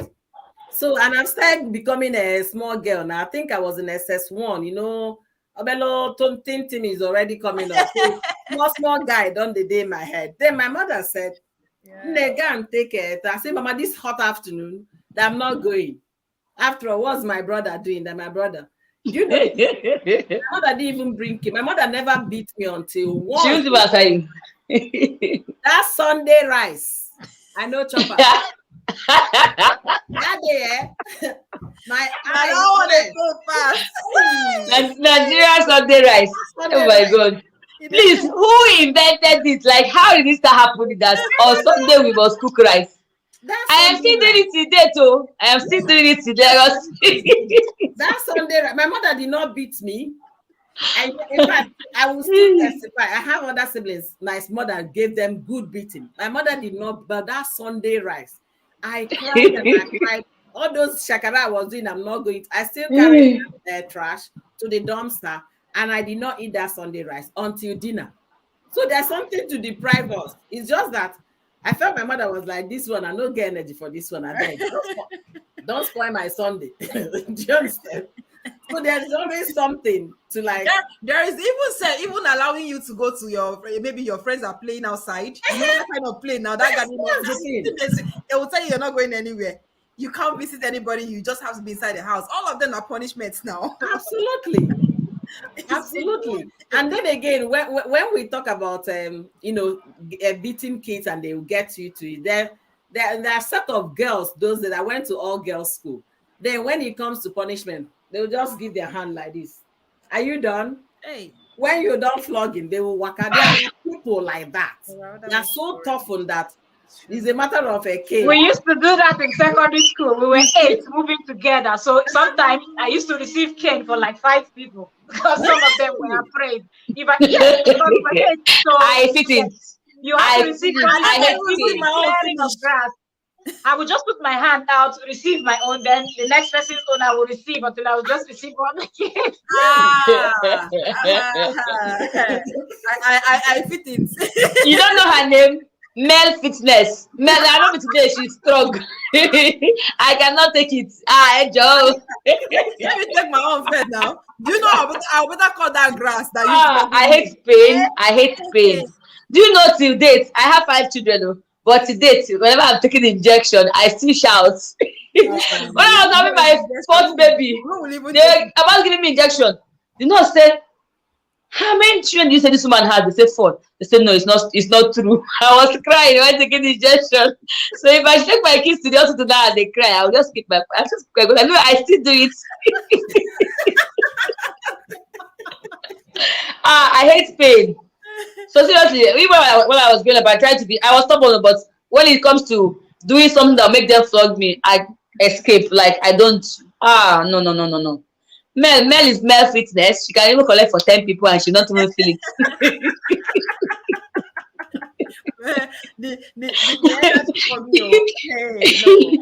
No, but the thing is that because we don't do all of that here, you understand? Some of our kids, they overdo it. Yeah. They overdo it. There is this family friend of ours. They returned to Nigeria for a visit. The moment they got to the airport, the boy now came and the woman gave the boy one poser for face. His face straightened up immediately. He said, "No, you think you're in the US? You're not in the US. So you better behave." Blah blah blah blah blah.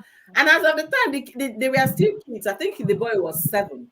You know, somebody that will tell you when they took light. He said, "I can't find my mouth." So they were still kids.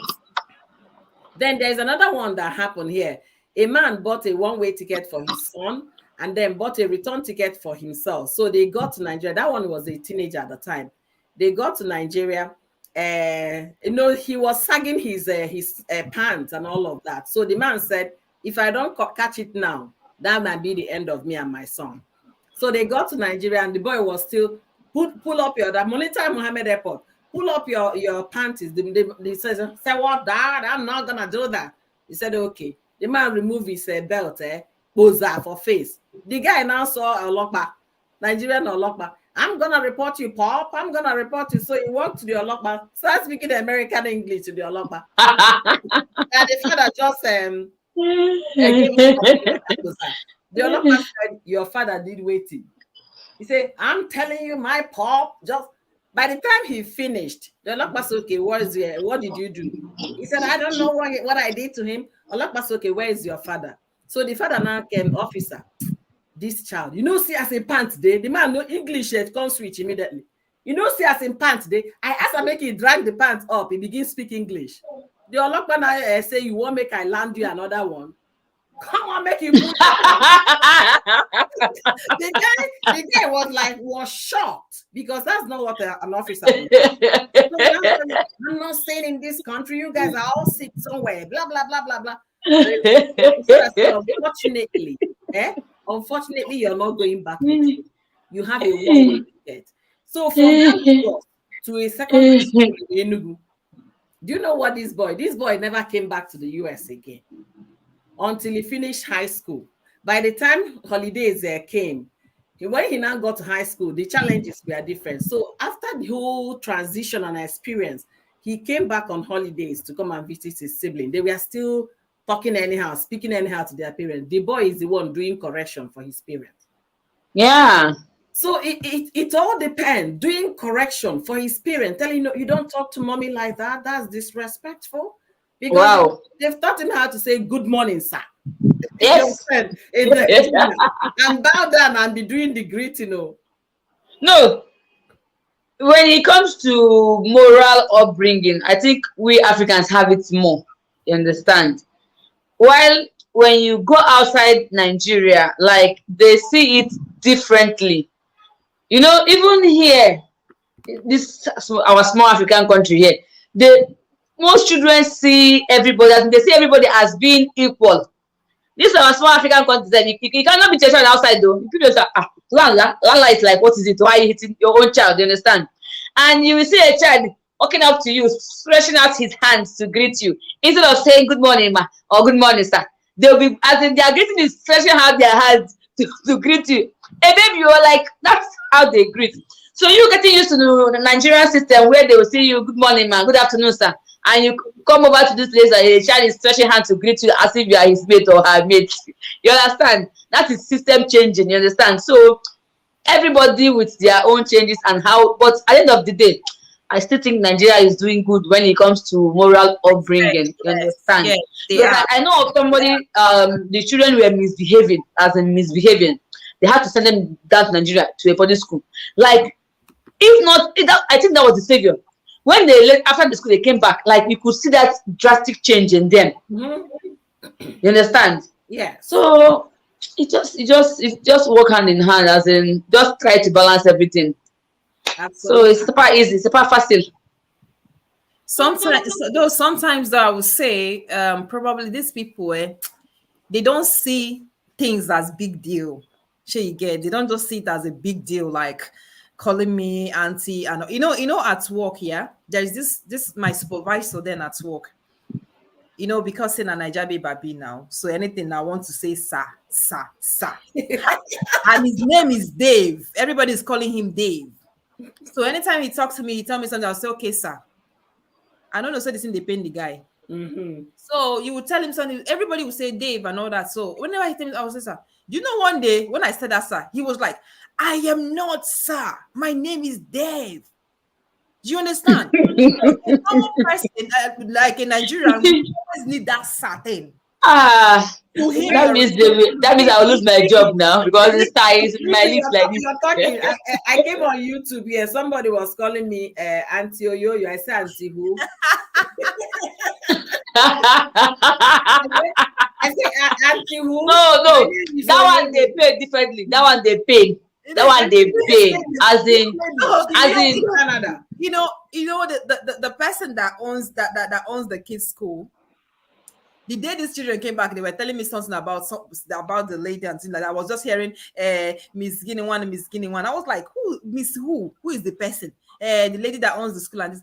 I was not like, so the person is whom you're calling by, as in, so people don't call auntie and uncle. No. Say, mommy, no, you have to.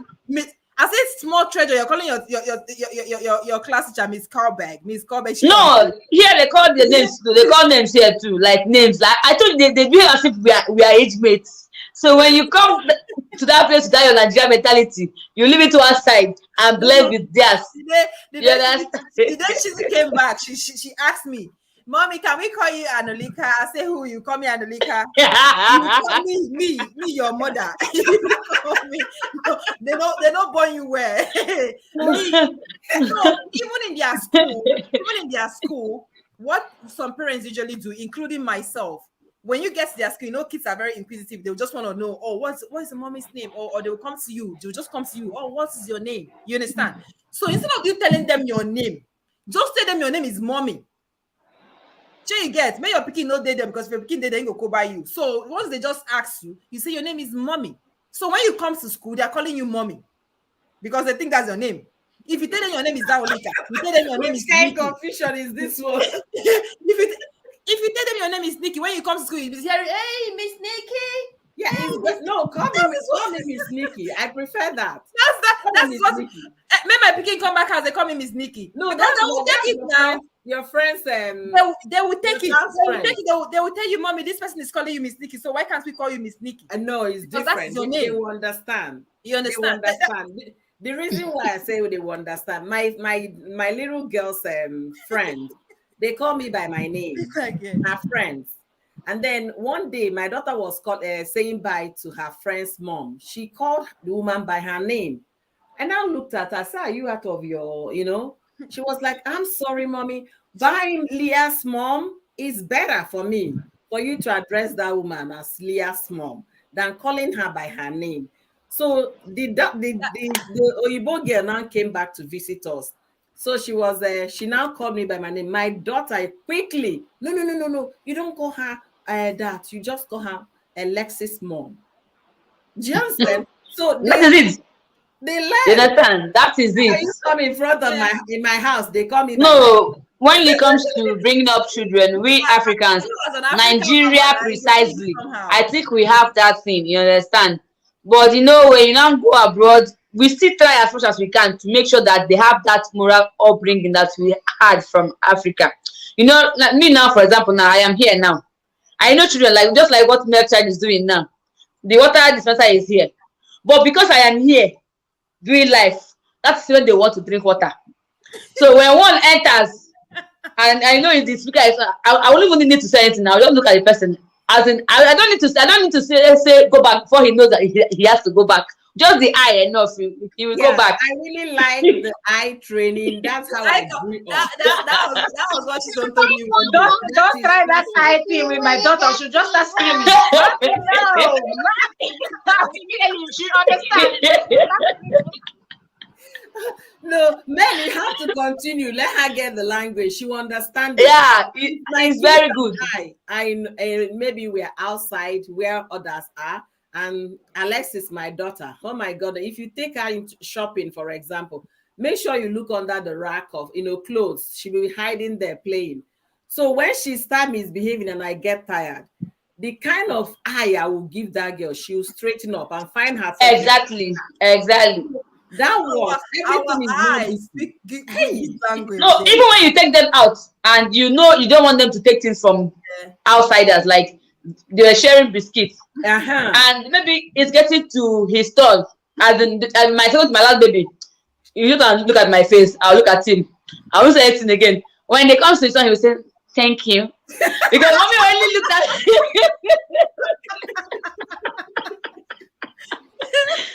Before he gets to his son, he looked at me. I have to put my face away.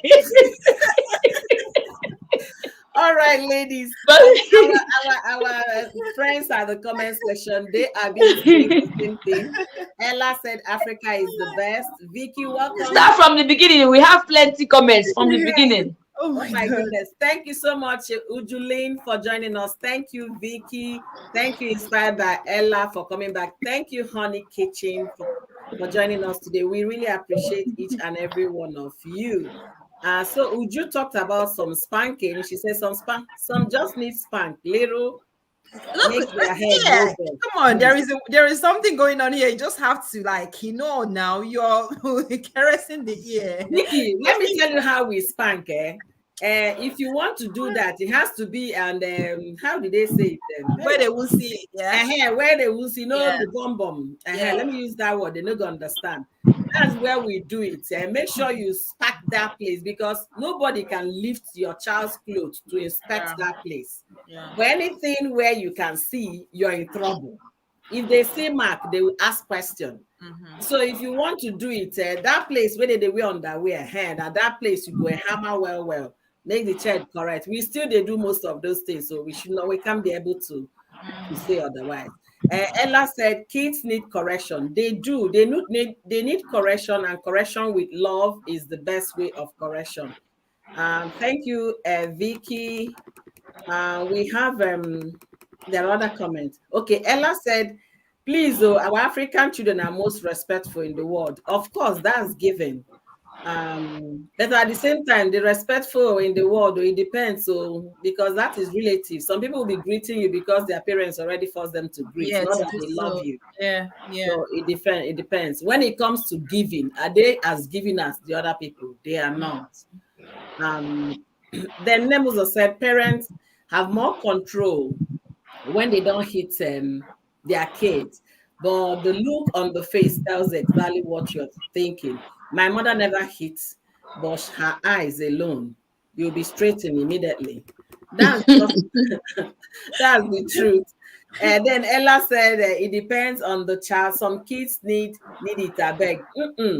It depends. See, my sister-in-law told me that the child did something bad at school, and then she came home.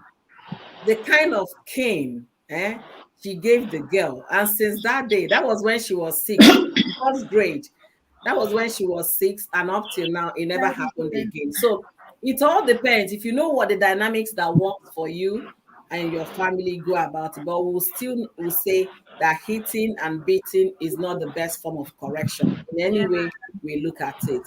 Then Vicky said, you are lucky, Ozo. We hand both eyes and they're also beating together. Child, Vicky, why they not go beat you? You know your own too much. Your own too much. That's why they go spank you well and still give you eye on top. Read more of Vicky's corner comment. I'm just reading and laughing here, but you've not got Vicky is so crazy. They gave her eye. Don't give her beating on top.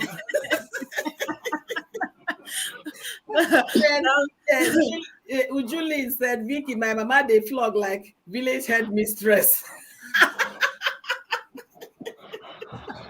If she flog you finish, she go ask you whether she born you. My daddy never beat us. You see, that of course is a woman's kind of job to raise children back in Africa. It's mostly women. I swear, Ella, the eye come before the beating. As my mom look you with that eye, just know say she's not. That's not. If you don't really understand eye contact. Vicky, we are so troublesome. That's why your mom will give you the two. I used to call you that. You say Ella said she used to call me Auntie Oyoyo. Auntie who?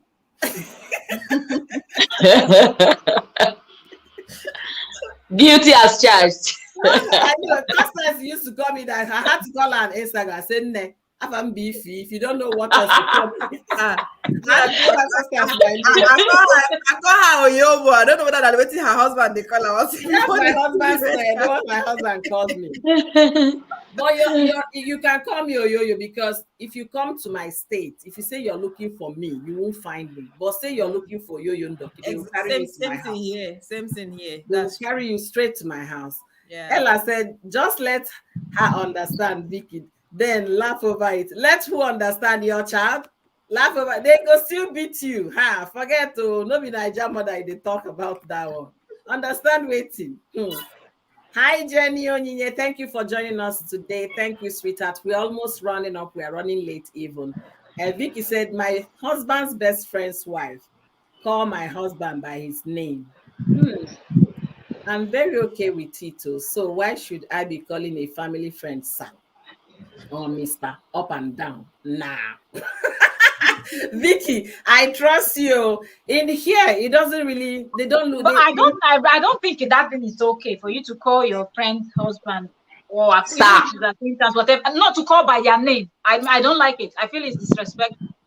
Really, Mr. something, like just put the Mr. there. Yes. If you cannot use that, you at least put Mr. They call my husband uncle this or they this. Yeah, I mean, they is like Mr. Like there is a respect there, you know. But I think what Mel means is that like just calling the name, like okay, just like you now. Okay, you say your name is Sifi, yeah. I'll just come and this. Okay, you as a lady you might not take it like that. Okay, let's just talk about a man. Let's say the man's name is Michael, my friend. Okay, let's say Constance now. If her husband was still to be there, maybe his name is Michael. I'll just come to their house and be like, Michael. Let me you can only do that. You can only do that if the Michael was your mate or your classmate. No, even if he's not my mate, as long as he is your husband. That's what I'm saying. Yeah, That's how I see it. No, I feel like if you he should was your respect classmate, friend. for example, I met him through you, that respect will not be there. No, you should. Even if he's my husband. You should. We are When looking somebody at is it because married, we're you should African. just respect the them. mister. We are Just the looking at mister, it nothing because more. we are African. Okay, I have my husband. Yeah, because Nikki, we're Africans. Nikki, wait. If he was your classmate, you guys are of the same age, and I was your friend, and I met him through you, even if he's married to me, you can't ask sir or Mr. for his name. I will. As I long will. as you're not married I and do that that. I marriage is respect there. my friend like Mister. that. I'm not saying I'm going to call him uncle or sir or anything. I say, Miss, I can even do it as a joke. Like, ha, Mr. Michael, how far now? I'm doing that. That you see, that relationship is still there. Yes, but You understand? That relationship you guys have is still there. But what they are saying is maybe when you want to give a respect, now maybe for example now, your brother now, your elder brother. You understand? Your friend is now married to him. And so and when they come and they start calling him by name, that one is disrespectful. Please, you understand? I want to read a comment from my Facebook. She said, I did not. Okay, one person said, if you no agree, understand you go understand beating. Then the second person said, I did not go through beating. Mine is my dad. My dad will wake me up. We wake you up in the middle of the night to talk hell to your head. That is how to reset your brain. You see? So imagine when you're sleeping, deep sleep, somebody will come and wake you. That one, no punishment pass that one. No. You won't even understand anything the person is telling you. See, we are looking at this thing because we are African. Let's assume our friends are Oyibo people. You understand? I call my husband's friends by their name, the Oyibos. I call them by their name. You understand? I don't put Mr. this. I say, hi, Ricky, welcome. Hi, Rick. Hi, Mr. My neighbor, Mr. Jeff. I call him Mr. Jeff, for example. You understand? Because he's he should be in his late 50s or thereabout. And the reason why I call him Mr. is because I'm African. The kids that come around to play, they call him, hi, Jeff. Do you understand what I'm saying? But me, that is an adult, I can't. So it's because of where the cultural thing, that how we were raised, where we are from, we still find it very difficult to address people by their first name. If you meet Joe Biden today, he will tell you my name is Joe. He's not putting Mr. Biden, and he expects you to call him Joe or call him Joe Biden. You understand? But because of the way we are raised, if I go to meet Joe Biden, it's already enough. I go, they bow my head and my hand, they like this to greet him. You understand? But my daughter will just stand straight. Hi, Joe. It's two different things. So our cultural upbringing is still embedded in us. We can't take that away. Yeah. Then Vicky is busy here giving us serious basketballs. Vicky said, all that one is because we are in Africa. Where that's our name, it does not increase money in the pocket. I like this girl's language. The truth is that we are just doing this thing for people to notice us or to say, oh, she's respectful. It doesn't mean that we actually mean it. Yeah. No, Nikki, I disagree with you. I don't see it that way. If I see you as a friend or anything, if you're a man or a woman, if you're a man or a woman, I must address your partner respectfully. And if I enter your house, your wife or your husband enter the house, I stand up from the chair. Wow. I must yes. If Oyoyo come to Oyoyo's house, her husband is at work. Immediately he enters the house, I will stand up until he says sit. I won't sit. Okay. Mel, that one you're saying now is understandable. Let me give you an example now. Like when my husband was alive, I was married to him. You know, when I say Dim or my husband, as in people, your husband, they want you to call him Oga.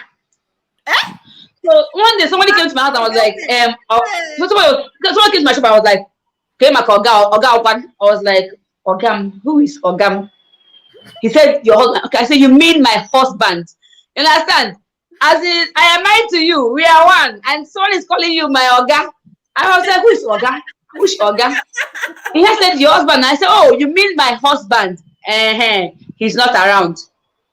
You know, that's we Africans, we add too much title. As in we go overboard. by all this title we add to in form of respect, even when it is not needed. You understand? So I understand male's part, like giving that respect and all that, which is very, very normal and acceptable. But when it goes overboard, it's annoying. My children's home teacher is very, very obvious that he is very, very, very, very older than me. Whenever I come, okay, ma, thank you, ma. All right, ma. Bye, ma. See will address me. The ma is too much. Sorry, Constance. Somebody asked, why must you stand up for your friend's husband when he comes? Yeah, I want to understand that part because I'm still surprised.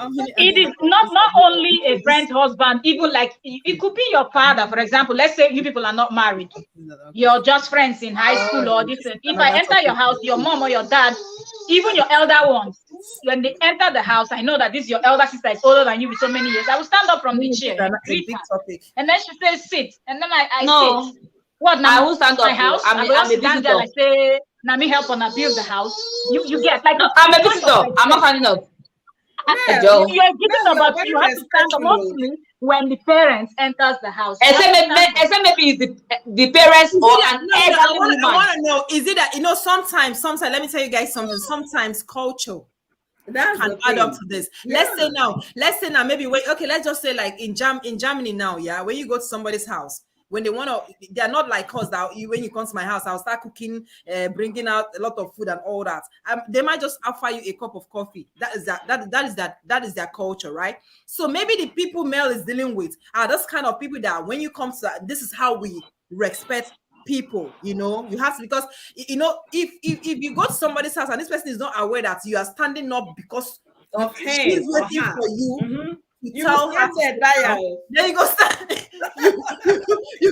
They might think that she likes standing, so we have to leave her. So if it's their culture, we understand, because when you stand, definitely they will say, okay, you can sit. You understand? Yeah, but you don't know when maybe say no be their culture, not be say you can stand no, if you go to Igbo culture and stand on it, maybe she likes standing. So sorry guys. They are going to ask you, Bianne, or you give one hand or that. That's what it is. But I really admire that. It's very admirable, but it's not something everybody can easily adapt to, you understand? So like Nikki said, it's based on culture and training and how you react. Nikki made a comment. She said, sometimes we use I know that in my house, if you come to my house and my mom is not at home, she enters the house and notice you're a friend of her child and you don't stand up, she tells you, I don't want to see that person in my house again. That person has no home training. Okay. So I think maybe it's common for Rivers people. Maybe it's part of Rivers Bayelsa culture that you over-respect. Let me ask you a question. I can do it the first time I'm meeting your mother. But if I come the next time, do you guys expect me to do that? I won't. Because I believe I'm already family. But if it's the first time, yes, of course, if you're meeting somebody for the first time, you have to get up from your chair, whether it's cultural or it's not, get up from the chair to greet the person. You don't have to wait for the person to come to where you're seated to say hi. But after the first encounter, would you have to repeatedly do that each time you meet them? No, you don't have to do it every time you go to the family house. No. Mostly when you're meeting them for the first time. People that don't know. Yeah, that one I understand. All right, thank you, ladies, in the comment section. Vicky, we just love you. Vicky and Ella, we love you guys so much. You guys are making it very interactive. Vicky said, if a person is way older than you, but to me, if you guys are not too old, then I think it's okay to address them by their name. Okay, I put sir or Mr. when I know the person is way older. Definitely, that's a sign of respect. You understand? But here, they call you by their names, and then to them, they don't really care. Ella said, oh, yeah, please read. Okay, I believe I've read that particular comment. Okay, Vicky said here, they find respect for where you no matter at all. This girl. If you guys don't know Vicky, please check Vicky's corner out. She is one reactor. Her own reaction no get part two. Check her out. You're going to have a good laugh if you're listening to her. sincerely. There is this latest intro she's using for her video where Bayelsa women did that. She's from Bayelsa, by the way, Mel. That's what she said. That's your mama na Yoruba, not Bayelsa. I heard somebody mention it on, I think the Banigos live. The Banigos hailed her as Bayelsa woman, but I thought it was a joke. Then I saw her video. I saw the dance. I was like, this dance is from, I mean, I said, this is my people, they dance. Now let them do waist like this. You know what I did? I had to go call my husband. I said, really? I called my husband, come, please. Is this your people dance? He said, yes. I go from a job, Bayelsa. And I say, I think Vicky is from that. So I just concluded Vicky is from Bayelsa. I didn't even ask her, but I know she's from there anyways. So true Oyoyo, okay. Light Creative, please, if you have a young Nikki, please connect with Light Creative. Your daughters will learn how to make earrings, bangles.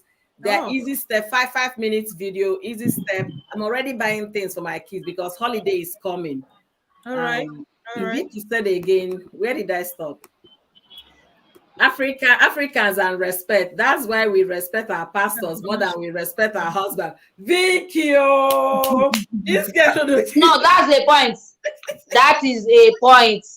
Daddy, mommy. For me, daddy, I disagree with daddy, you don't call your husband at home. Wrong. Yeah. No, when it comes to that spiritual aspect, Africans are overdoing it. When you go to the churches, you see them bowing down. As in the respect, I don't refer the pastors, but the charity begins at home. You will daddy and mommy in the church, and when you go to your house, useless man, go and sit down, goat. You understand? So when it comes to that aspect, Africans, Nigeria precisely, they know how to do it very well. Are you spending me? Daddy, mommy. You don't know your mother again. That one is serious pretense. Now fake. Daddy, mommy. Before I scroll up, somebody gave us a topic here. She said, how many aunties and uncles have you all introduced your kids to? And how many times have your kids asked how many aunties and uncles do they have? Okay, let me start answering that. Mel, I think I was on the phone with you when my daughter was asking me, what was her question again? I can't even remember, Mel. I was saying that as Auntie Mel. I called Mel. So he said, is that Auntie Priska, my another YouTube friend? I said, no, that this one is Auntie Mel. She said, Mommy, is she related to you? That's the question. I started answering that. So for children, they're going to definitely ask you, Mommy, you said it's Auntie this, is Uncle that, brother that. So you mean, I think my daughter asked me, Mommy, you mean you have another brother? Or you have, I was on the phone one day with my, in the car with my daughter. I was on the phone with my village boy, my clan boy. So I was calling him brother. My daughter now spoke from the background. Mommy, do you have another brother? What's his name? Is that Uncle Daniel? I said, no. Then what's his name? I said, this one is my brother. The guy started laughing. Then by the time she said, no, I know you have just one brother now because our other brother is late. Then you can't have another brother since he's not the same. She started giving me education. Yeah. By the time she finished with the education, my brother, and I started teaching her my own. I say, we live in communities. We are together. We call each other brother, sister. My daughter refused to believe me. She said, it's not my uncle, that I should call him another name. I should give the boy another. I don't know the name that will fit that. Which is true, yeah. Yeah, but what kind of name will fit that? Those your cousins, your Omona people, your clan people. It's still uncle. Mr. now. Which Mr.? Nikki, you want to go and call those village people Mister? You didn't even say the ones in township. Those ones in village. Just try it. Let them go and report to you first. Before they will go and report you, you will clear your head. We don't necessarily need that. I heard somebody say something. Please, can someone read the comments, please? You don't necessarily need that. These kids are not even into knowing everybody that comes from your town. Borrowed culture, we are overdoing it. Left by dad here, you call Pastor Dad. Let him know. Okay, I'm just reading this from my Facebook here. Okay. Let's see from the comment section. The one I'm seeing here now, I don't know where she stopped though. Mel, you're is on mute. Okay, I said maybe you take from Ujulin's space, right? I don't know if that was the last one because I see some other. That's Yeah, it. it's hard to tell where she stopped. Yeah. Wait, let me see. I just want to start serving a couple. Okay, maybe we'll go up a little bit.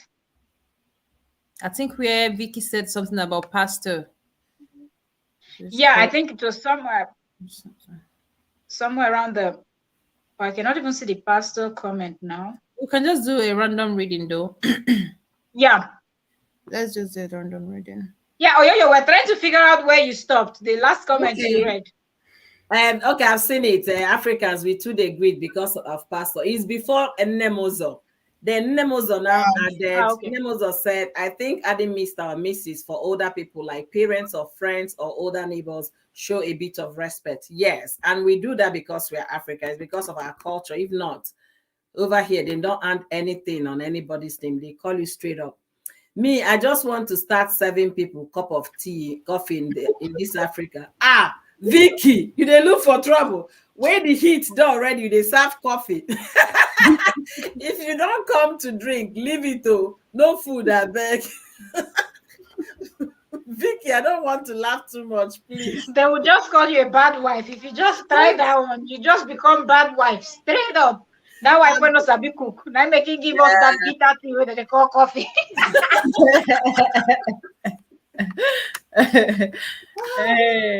Eli said you are amazing. I really learned a lot today. Bye, everyone. Thank you so much, Life Creative. You so much. Appreciate you. Thank you, Life Creative. Oh, Thank I appreciate you. Vicky said, I think Vicky is referring to you, Mel. Said, that's your mama na Yoruba, not Bayelsa. Please, I'm Bayelsan. And I don't have time for those standing up drama. I do it for only older people. Vicky.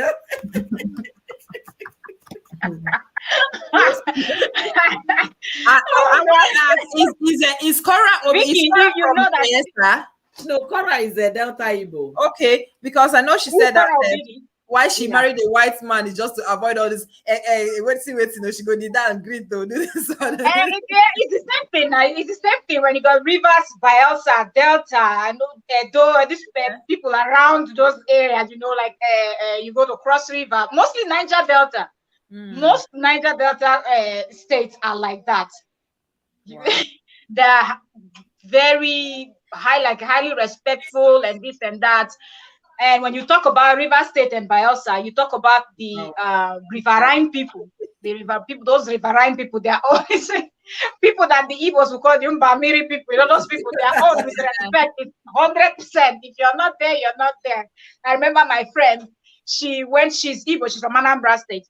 She went to visit a friend of ours, and the mother entered the house. She then maybe they don't do like that in Anambra. I don't know. So she was just balancing in the house. And the next thing she called me on the phone.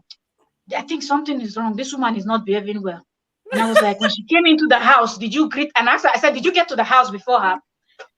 She said, yes. We were there sitting in the sitting room, and then the lady came. I said, did you greet her?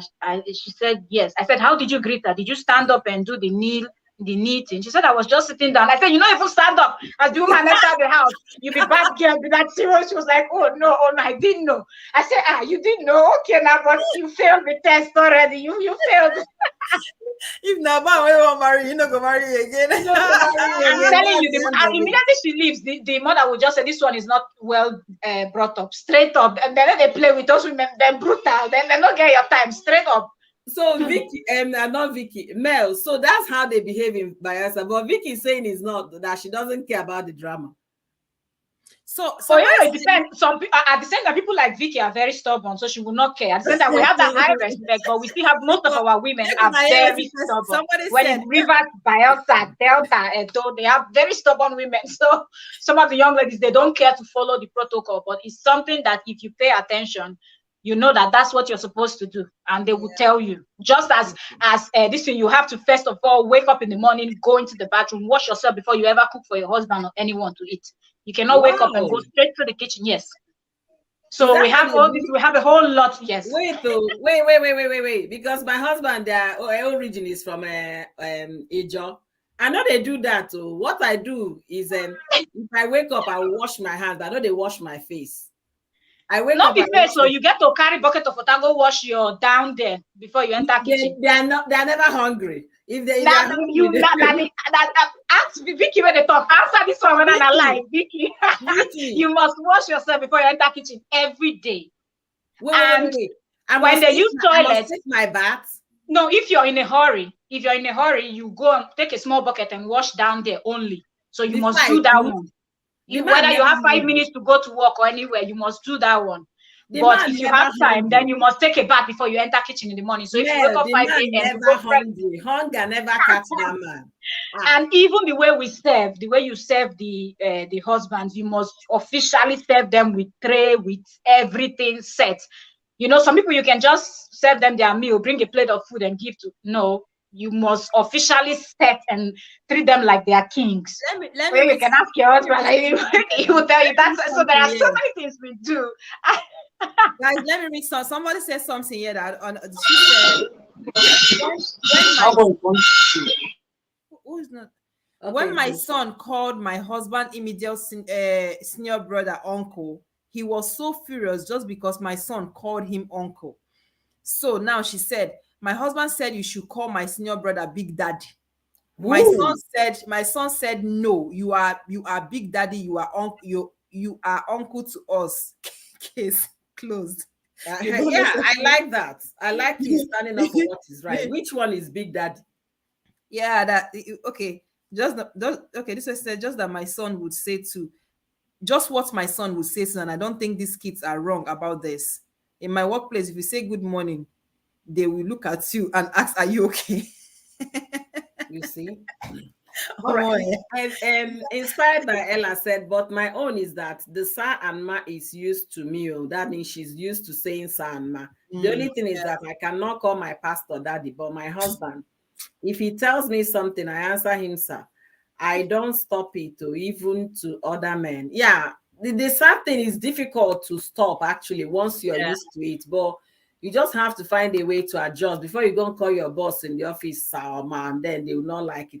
But for here, you know, Black they will just fire you. Over here, you just got a few old, so they will just fire you. So they don't tell me, say, I am not sir, my name is Dave. You see? Maybe if you call them again, Black Americans here, they see address, yes, ma'am, yes, ma'am. They say that a lot, yes, ma'am, yes, ma'am. And all, even if they see a young person walking, they can greet you, yes, ma'am. They can say that, you know. I don't know the origin about that. I did not research on that, so I don't know why. Well, how do you guys see this daddy? Did somebody say I call my husband's daddy with his last name? How do you I call my husband daddy, and the reason why I call him daddy is because when my daughter was 2+, started speaking, I call my husband by his name. So my daughter started calling my husband by his name. He will call him Godwin and this. So I find it very, very offensive. I try to correct. My daughter is doing the same thing too. The way she screams his name, you would think that she gave back to him. I tried to correct my daughter. She did not learn. He refused to enter. And I said, okay, you know what? And I told my husband, from today, your name is going to be Daddy. Okay. And then this is how many years? 7 years down the line. I can't go back. It's difficult to go back to calling him another name. So I call him Daddy. If we are outside, I call him Papi. So that case will close. Then my big girl now calls him Papa, calls me Mommy. No, she doesn't call me Mommy anymore because she's not a big girl. So big girls don't call Mommy, they call Mom. Yes, now. And they call Dad. And my husband said, you dare not dress me as Dad. And I don't want to hear you call your mom as Mom. We get problem. What is the mom and dad? Problem. I can do mom and dad. Not only the why when they come up with it. Not plenty problems. So the girl got confused. She now came crying from school. She said, Mommy, how can I be calling you for Mommy and Daddy? None of my classmates calls Mommy and Daddy. I said, okay. Can I call you Mama? I say, call me Mama. So now my daughter calls me Mama. That's the way. Papa. But they say it Papa, but to me it's Papa. So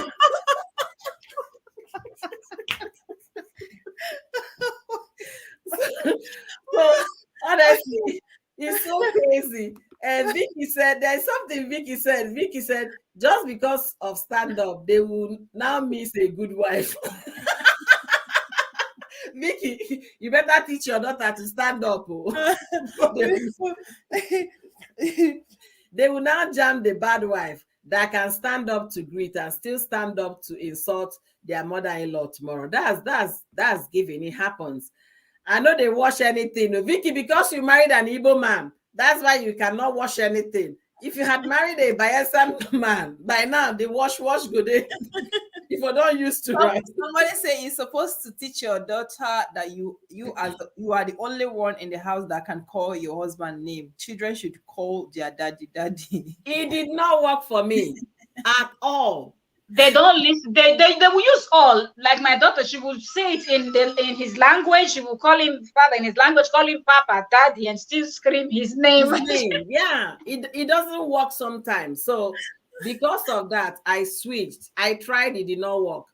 And then remember, I have a bigger girl before this one. That one straight up, she got it. But this one, gathering. And that was it. Gathering. I say, if you look at the person saying gathering, he's on the floor. The person is on the floor and then calling somebody. Oh my God. Vicky said, I don't watch anything. I'm married to an Igbo man. And we both don't care. That is it, Vicky, because you're married to an Igbo man. So you've jumped that culture completely. Yeah, the only thing I do is that I serve my husband well. I serve him neatly. But it's not because of culture. It's because I love and respect him. I love that. Okay, there is something I want to ask. I know it's not the topic for today because we are talking about living in abroad, our challenges. Mel, I need you to come and answer here, especially now that Vicky is here. And Constance, please, if you can jump in here too. Let me tell you guys, Nikki is Igbo, Constance Igbo, Mel is from Bayelsa. And then there's this thing that happened. They said River State people, I don't know if it happened in Bayelsa, but River State people, in some places in River, but not Ikwere, because Ikwere is more Igbo. That they called the two communities for me, but I can't remember. I might remember by the time I finish. They said, if your wife is serving you well and treating you well, that even if she goes outside to meet another man, you don't have to question that.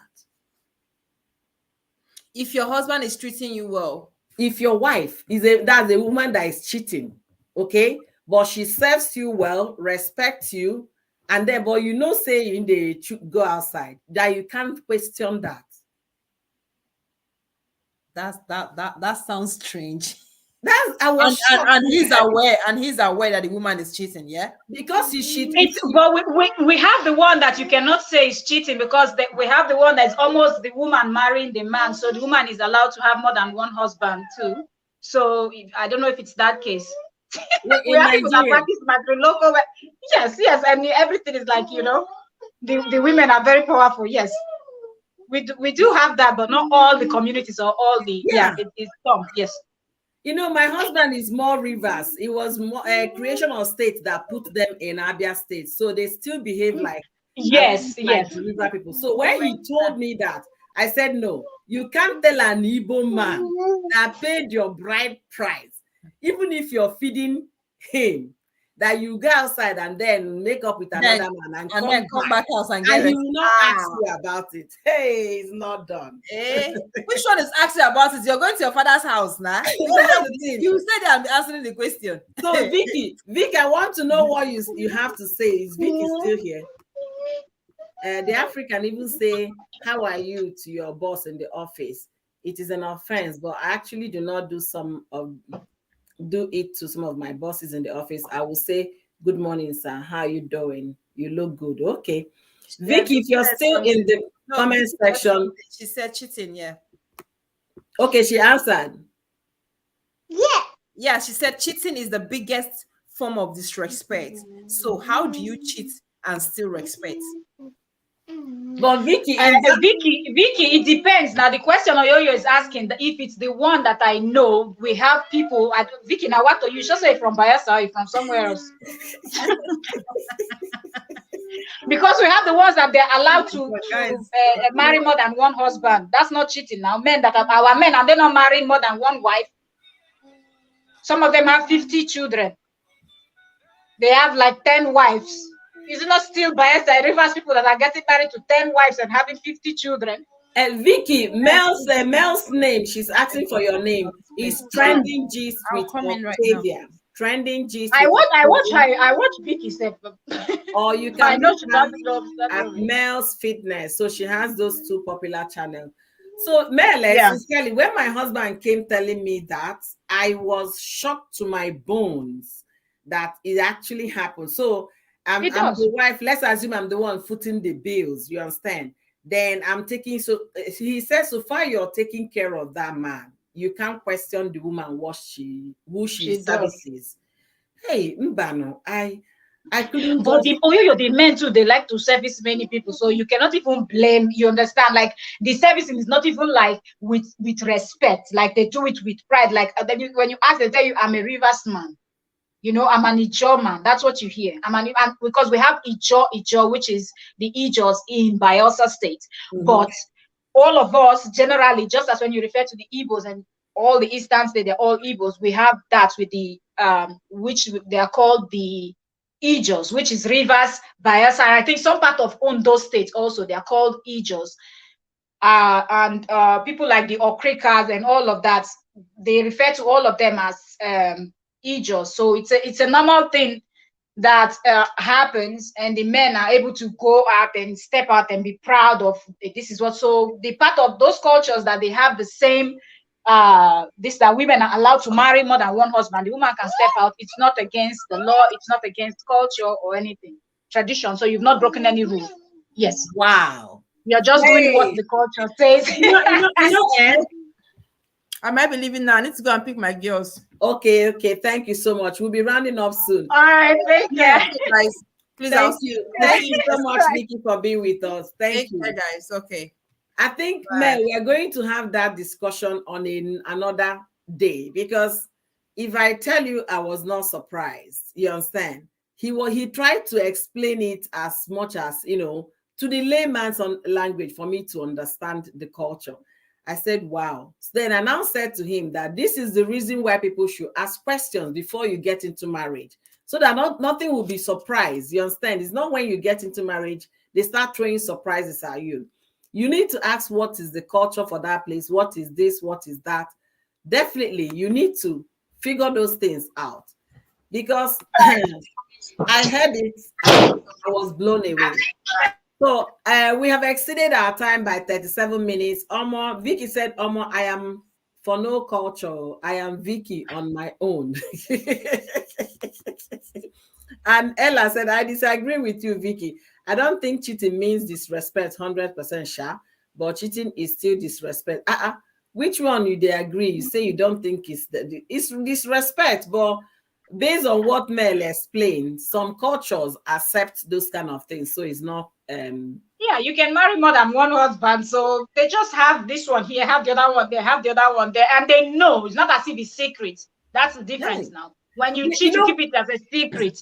But in this case, it's not a secret. Husband number one knows that there's husband number two. Husband number two knows there's husband number three. So it's not a secret. And the culture supports it. Let me ask, what last name would the woman be answering? Maybe she will stick to her father's name, or she picks any of the favorite, the one we go do her well pass. Now that one then go carry. I know for her. I don't know. She doesn't live with anybody. She just go and be visiting, right? And now they're different house. So she fit there this month here or this week or anyhow. The way they meant to jump up and down, and so, but although some of them they are able to bring them into like one big yard with different houses. But it depends. If she has the money and she can build also, she can bring all of them now. They're not fighting. They're not arguing. Like they agree now, because by the time she's marrying husband number two needs to be aware that there's husband number one. Wow. You get. So yes, you cannot go and lie that you're not married, because culture supports it. So it's not a crime, and the people of the community are not feeling like you're weird. Yes. That's the most important thing. They understand it. I'm going to answer Ella here. Ijaw is not the largest.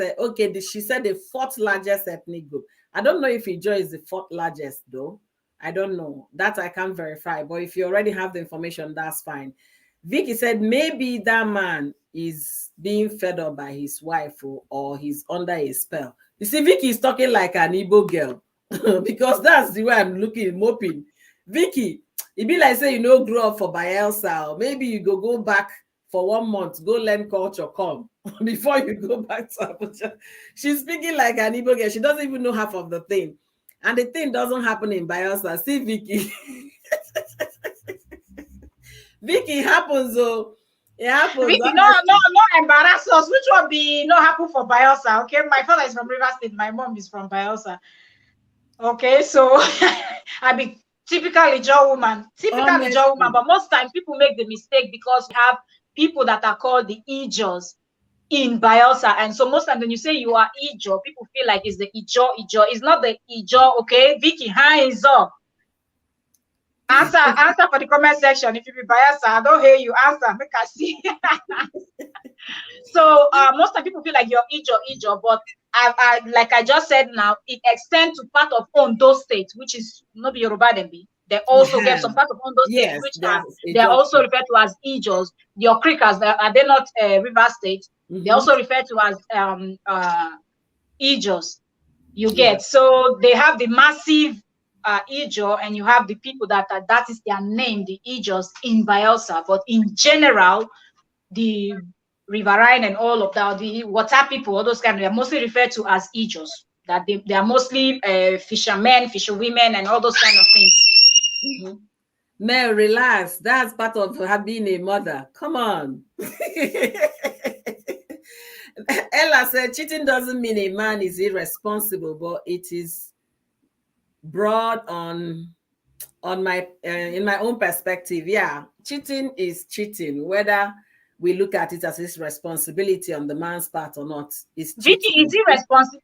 There's only someone that is irresponsible that does things like that. And that's why I used to tell women that when that happens, don't blame yourself. You hear people saying, am I not beautiful enough? And am I not good enough? Am I not doing something? It's not your thing. It's because he or the person is not responsible. That is why. Because if you respect yourself and you respect your body, you will keep yourself holy and keep yourself for that one woman that nobody forced you to go take that vow in presence of God and man to say, I want to be with this woman. So for you to feel like you want to dive into every pothole that you find, that means you're irresponsible. All right. So Ella, I hope you heard from Mel how she was able to like explain that. Vicky is still talking about this Ijaw woman marrying 3 husbands. That is no longer. No, Vicky is not cheating. No, if that's what people are quarreling with in the comment section, it's not cheating. If a woman has 3 husbands, then that woman be like, say, I go shift culture. 3 husbands. She didn't try anyway. Vicky said, again, I live in Bayelsa presently. It happens to only useless women. Vicky no be Bayelsa proper. She don't understand culture at all. She don't even understand that. And she's still talking. She said, I am a job, but our women don't just go out and cheat. The men. Vicky, maybe Vicky didn't grow up, or even if there are some people that grew up at home, but they really didn't pay attention because they didn't care. You understand? For me, right on time, they used to tell me that because I was named after my grandmother from my father's side, that I act and behave like an old woman. So from a young age, I like listening to the older people when they talk about these things. That's why when I talk about stories on my other channel, people say that it is scary, but it is true story, things that happen. You hear people say that they hear. So some people don't pay attention, so you will not know. Of course, I know that there are some people from Bayelsa that don't know that this is happening in Bayelsa, let alone if you grew up in any of the 36 states, you might not know that happened. Yes. Look at me now. When my husband was telling me that, I was like, it's not possible. So, because if the man should not even ask or question the fact that the wife goes outside because she is treating the man right. I say, wow, this culture strong. As we are raising our children, we should be opening our eyes to know how to advise them properly. If they are finding a husband and wife, we should be able to check what is obtainable in that culture, what they practice, what they believe in, so that nobody will say, yeah, that was surprising to me.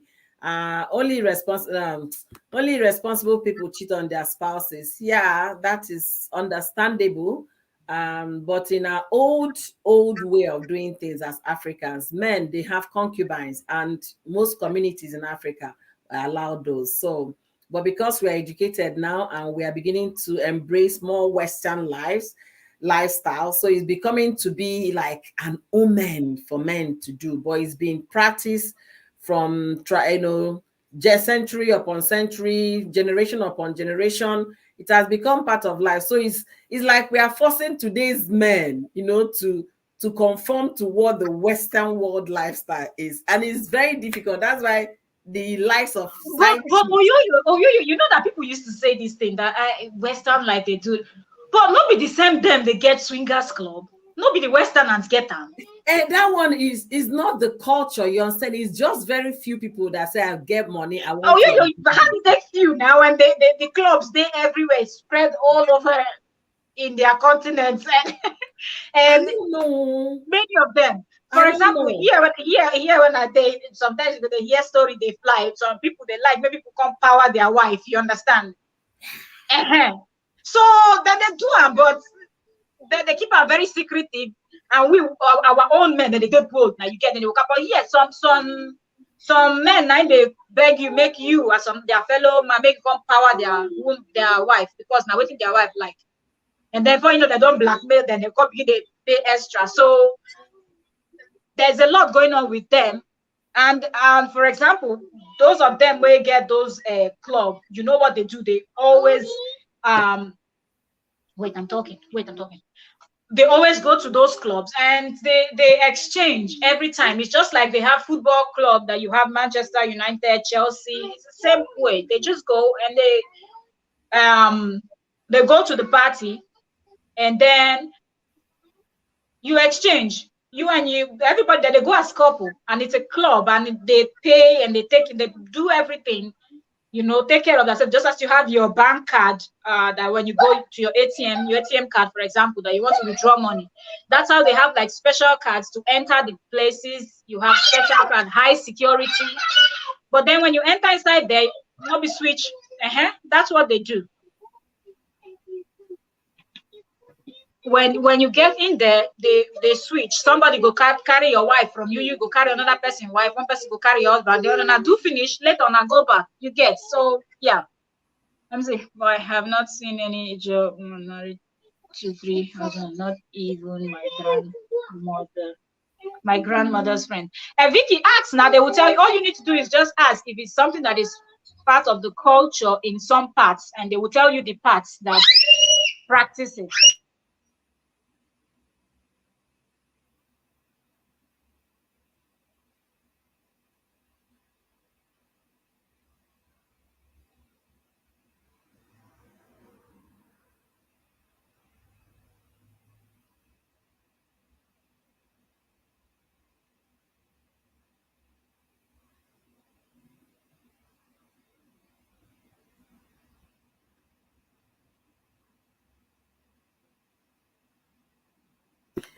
All right. Sorry, ladies. Sorry.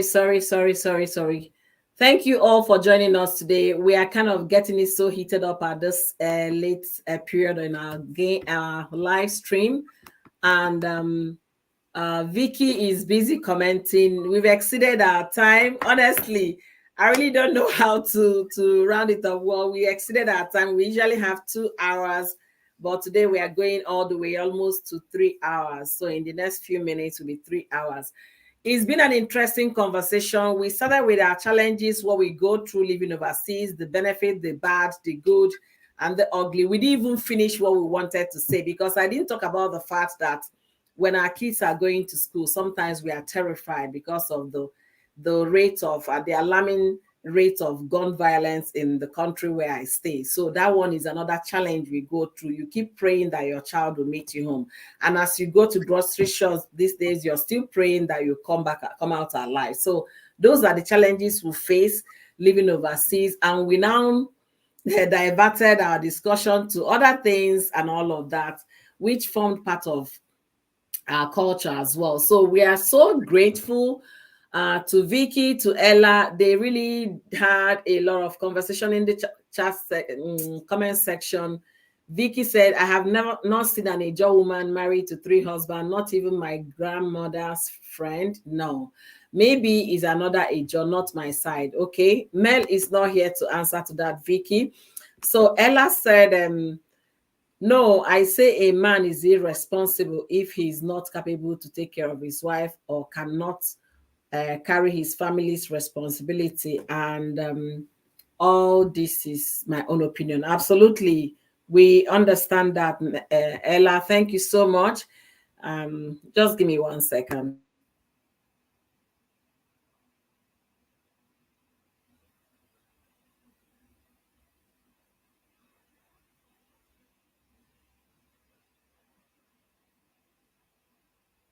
Sorry, guys, my kids are beginning to come back from school.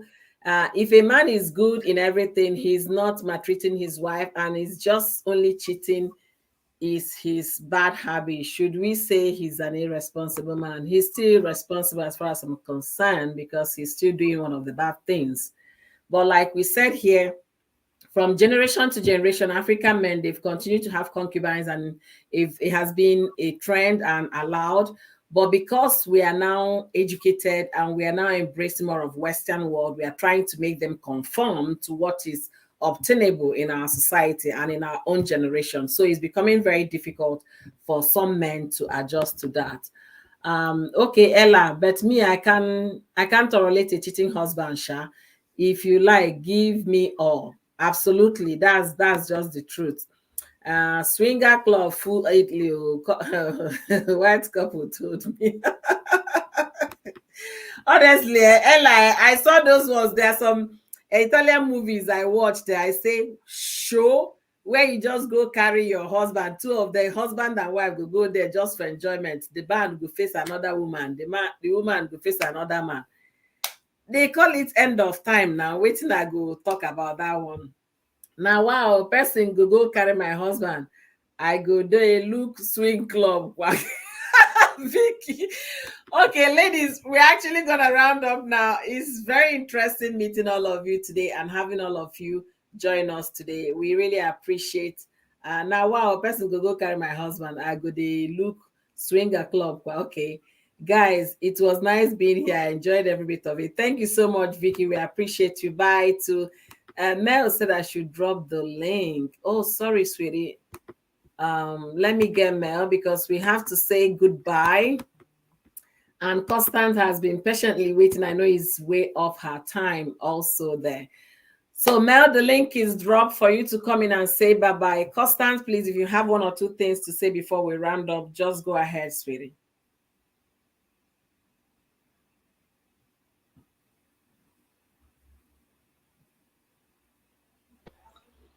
You know, I had to step out a bit, so I was completely lost on the last conversation. I can't hear you. You can't hear me? You can't hear me? No, I can't. You can't hear me? Yeah.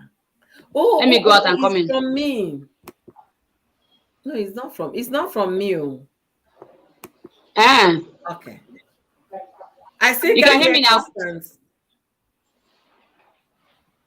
Mel, can you hear me? I can't hear you, Constance. I can't hear you. Mel, can you hear Constance? I can hear. I can hear her clearly. Yeah. I can't hear both of you. You Mel, can't hear us. Can you hear me? We can hear you. Okay. We can hear you. I can't hear you. Can you guys say something?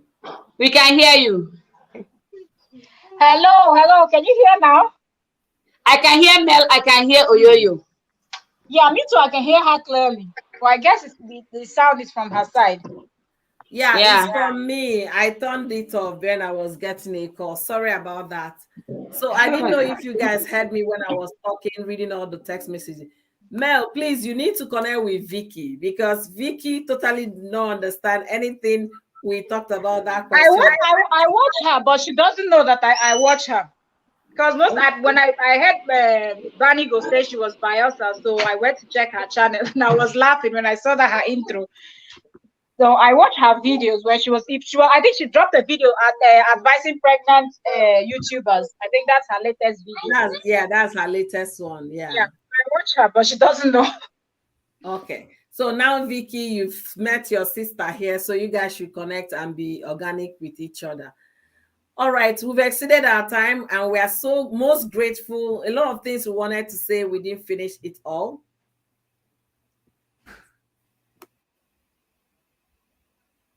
Sorry, my daughter just came in. My door just banged. I say, how did she come in? You came in through the garage? Okay. All right. Thank you all for being here, all the amazing people. And my co-hosts, you guys are exceptional. I don't even know how to say thank you. I totally enjoyed myself today. It was such a strong connection, especially in the comment section. Vicky with her basbos. Oh my goodness. That was a lot. Thank you guys. So Constance and Mel, just say something so we can round up. Okay. Can you hear me now? So like I said, I just stepped out a bit, so I was lost in the last conversations. But based on the topic and what we have discussed so far about challenges we face abroad when we relocate from Nigeria, to me, I feel there are challenges everywhere. It all depends on how we handle them. And when we talk about staying abroad, challenges are different because why they have security, they have working system, which is the reason why most of them or most of us abroad don't want to come back to Nigeria. I'm still trying to answer that question that the woman asked that time. So in Nigeria, things might be cheaper, but at the end of the day, having that money or having that comfortability in Nigeria is very difficult, and the government are not helping matters. So I pray as very, very soon that everything will turn out to be better in Nigeria, because Nigeria has the money, they have the resources, they have everything that will make Nigeria great, make Nigerian citizens well to do, make us comfortable. But at the end of the day, we have looters, like they just want to have everything all to themselves. Just let their names be heard. I built this kind of house, I have this kind of investment, while others are suffering. Everybody just want to gather their own, gather must go and stay on their own without spreading the finances, which is not done in other countries. You know, here in Senegal, nobody even knows you have money, as nobody is seeing you. If you have money in your pocket, you understand, and there are job opportunities. But in Nigeria, we want to have that money that whenever they see us, they bend our head, they recognize you. You know, I was listening to one radio video today. A man was talking about Nigerians, Igbos precisely, that we are the one bringing ourselves out, cleaning ourselves. When we go, we throw money and all that. Have we seen even Dangote or Bill Gates that have this money? Have we seen them spray money and make us in? You know, that's the problem we have in Nigeria. We want to be seen, we want to be heard, we want people to recognize us as the richest in this community. You understand? So, and that's the problem. That's why the money is not circulating. Nigeria is rich in culture. We have everything. We have oil, but in Nigeria you see fuel scarcity. We have what it takes to have 247 lights, but in Nigeria you will not see lights. You can't even store your food. So that's just the problem we are facing. So we're not saying maybe staying abroad is better or Nigeria is better. We're just saying that if our government can make our country more conducive and habitable for the citizens, things will be better. So I thank you guys for joining us today on today's episode, on today's discussion. Join us next week, same time, on someone else's channel, and let's discuss and rub minds together. Thank you so much, and have a wonderful night rest. Sorry, I thought you.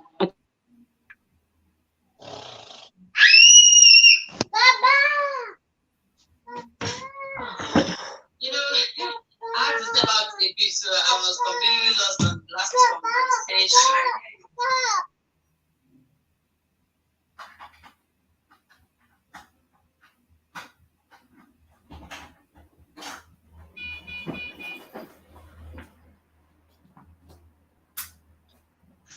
Oh, yeah, we cannot hear you. Your mic. We cannot hear you. We can't hear you. All right, sorry about that. So I was trying to say that they have seen firsthand the challenges we go through with Mel and her child. The reason why they are not seeing people run around here is because my kids are in school. It's afternoon for me, but it's night for Mel.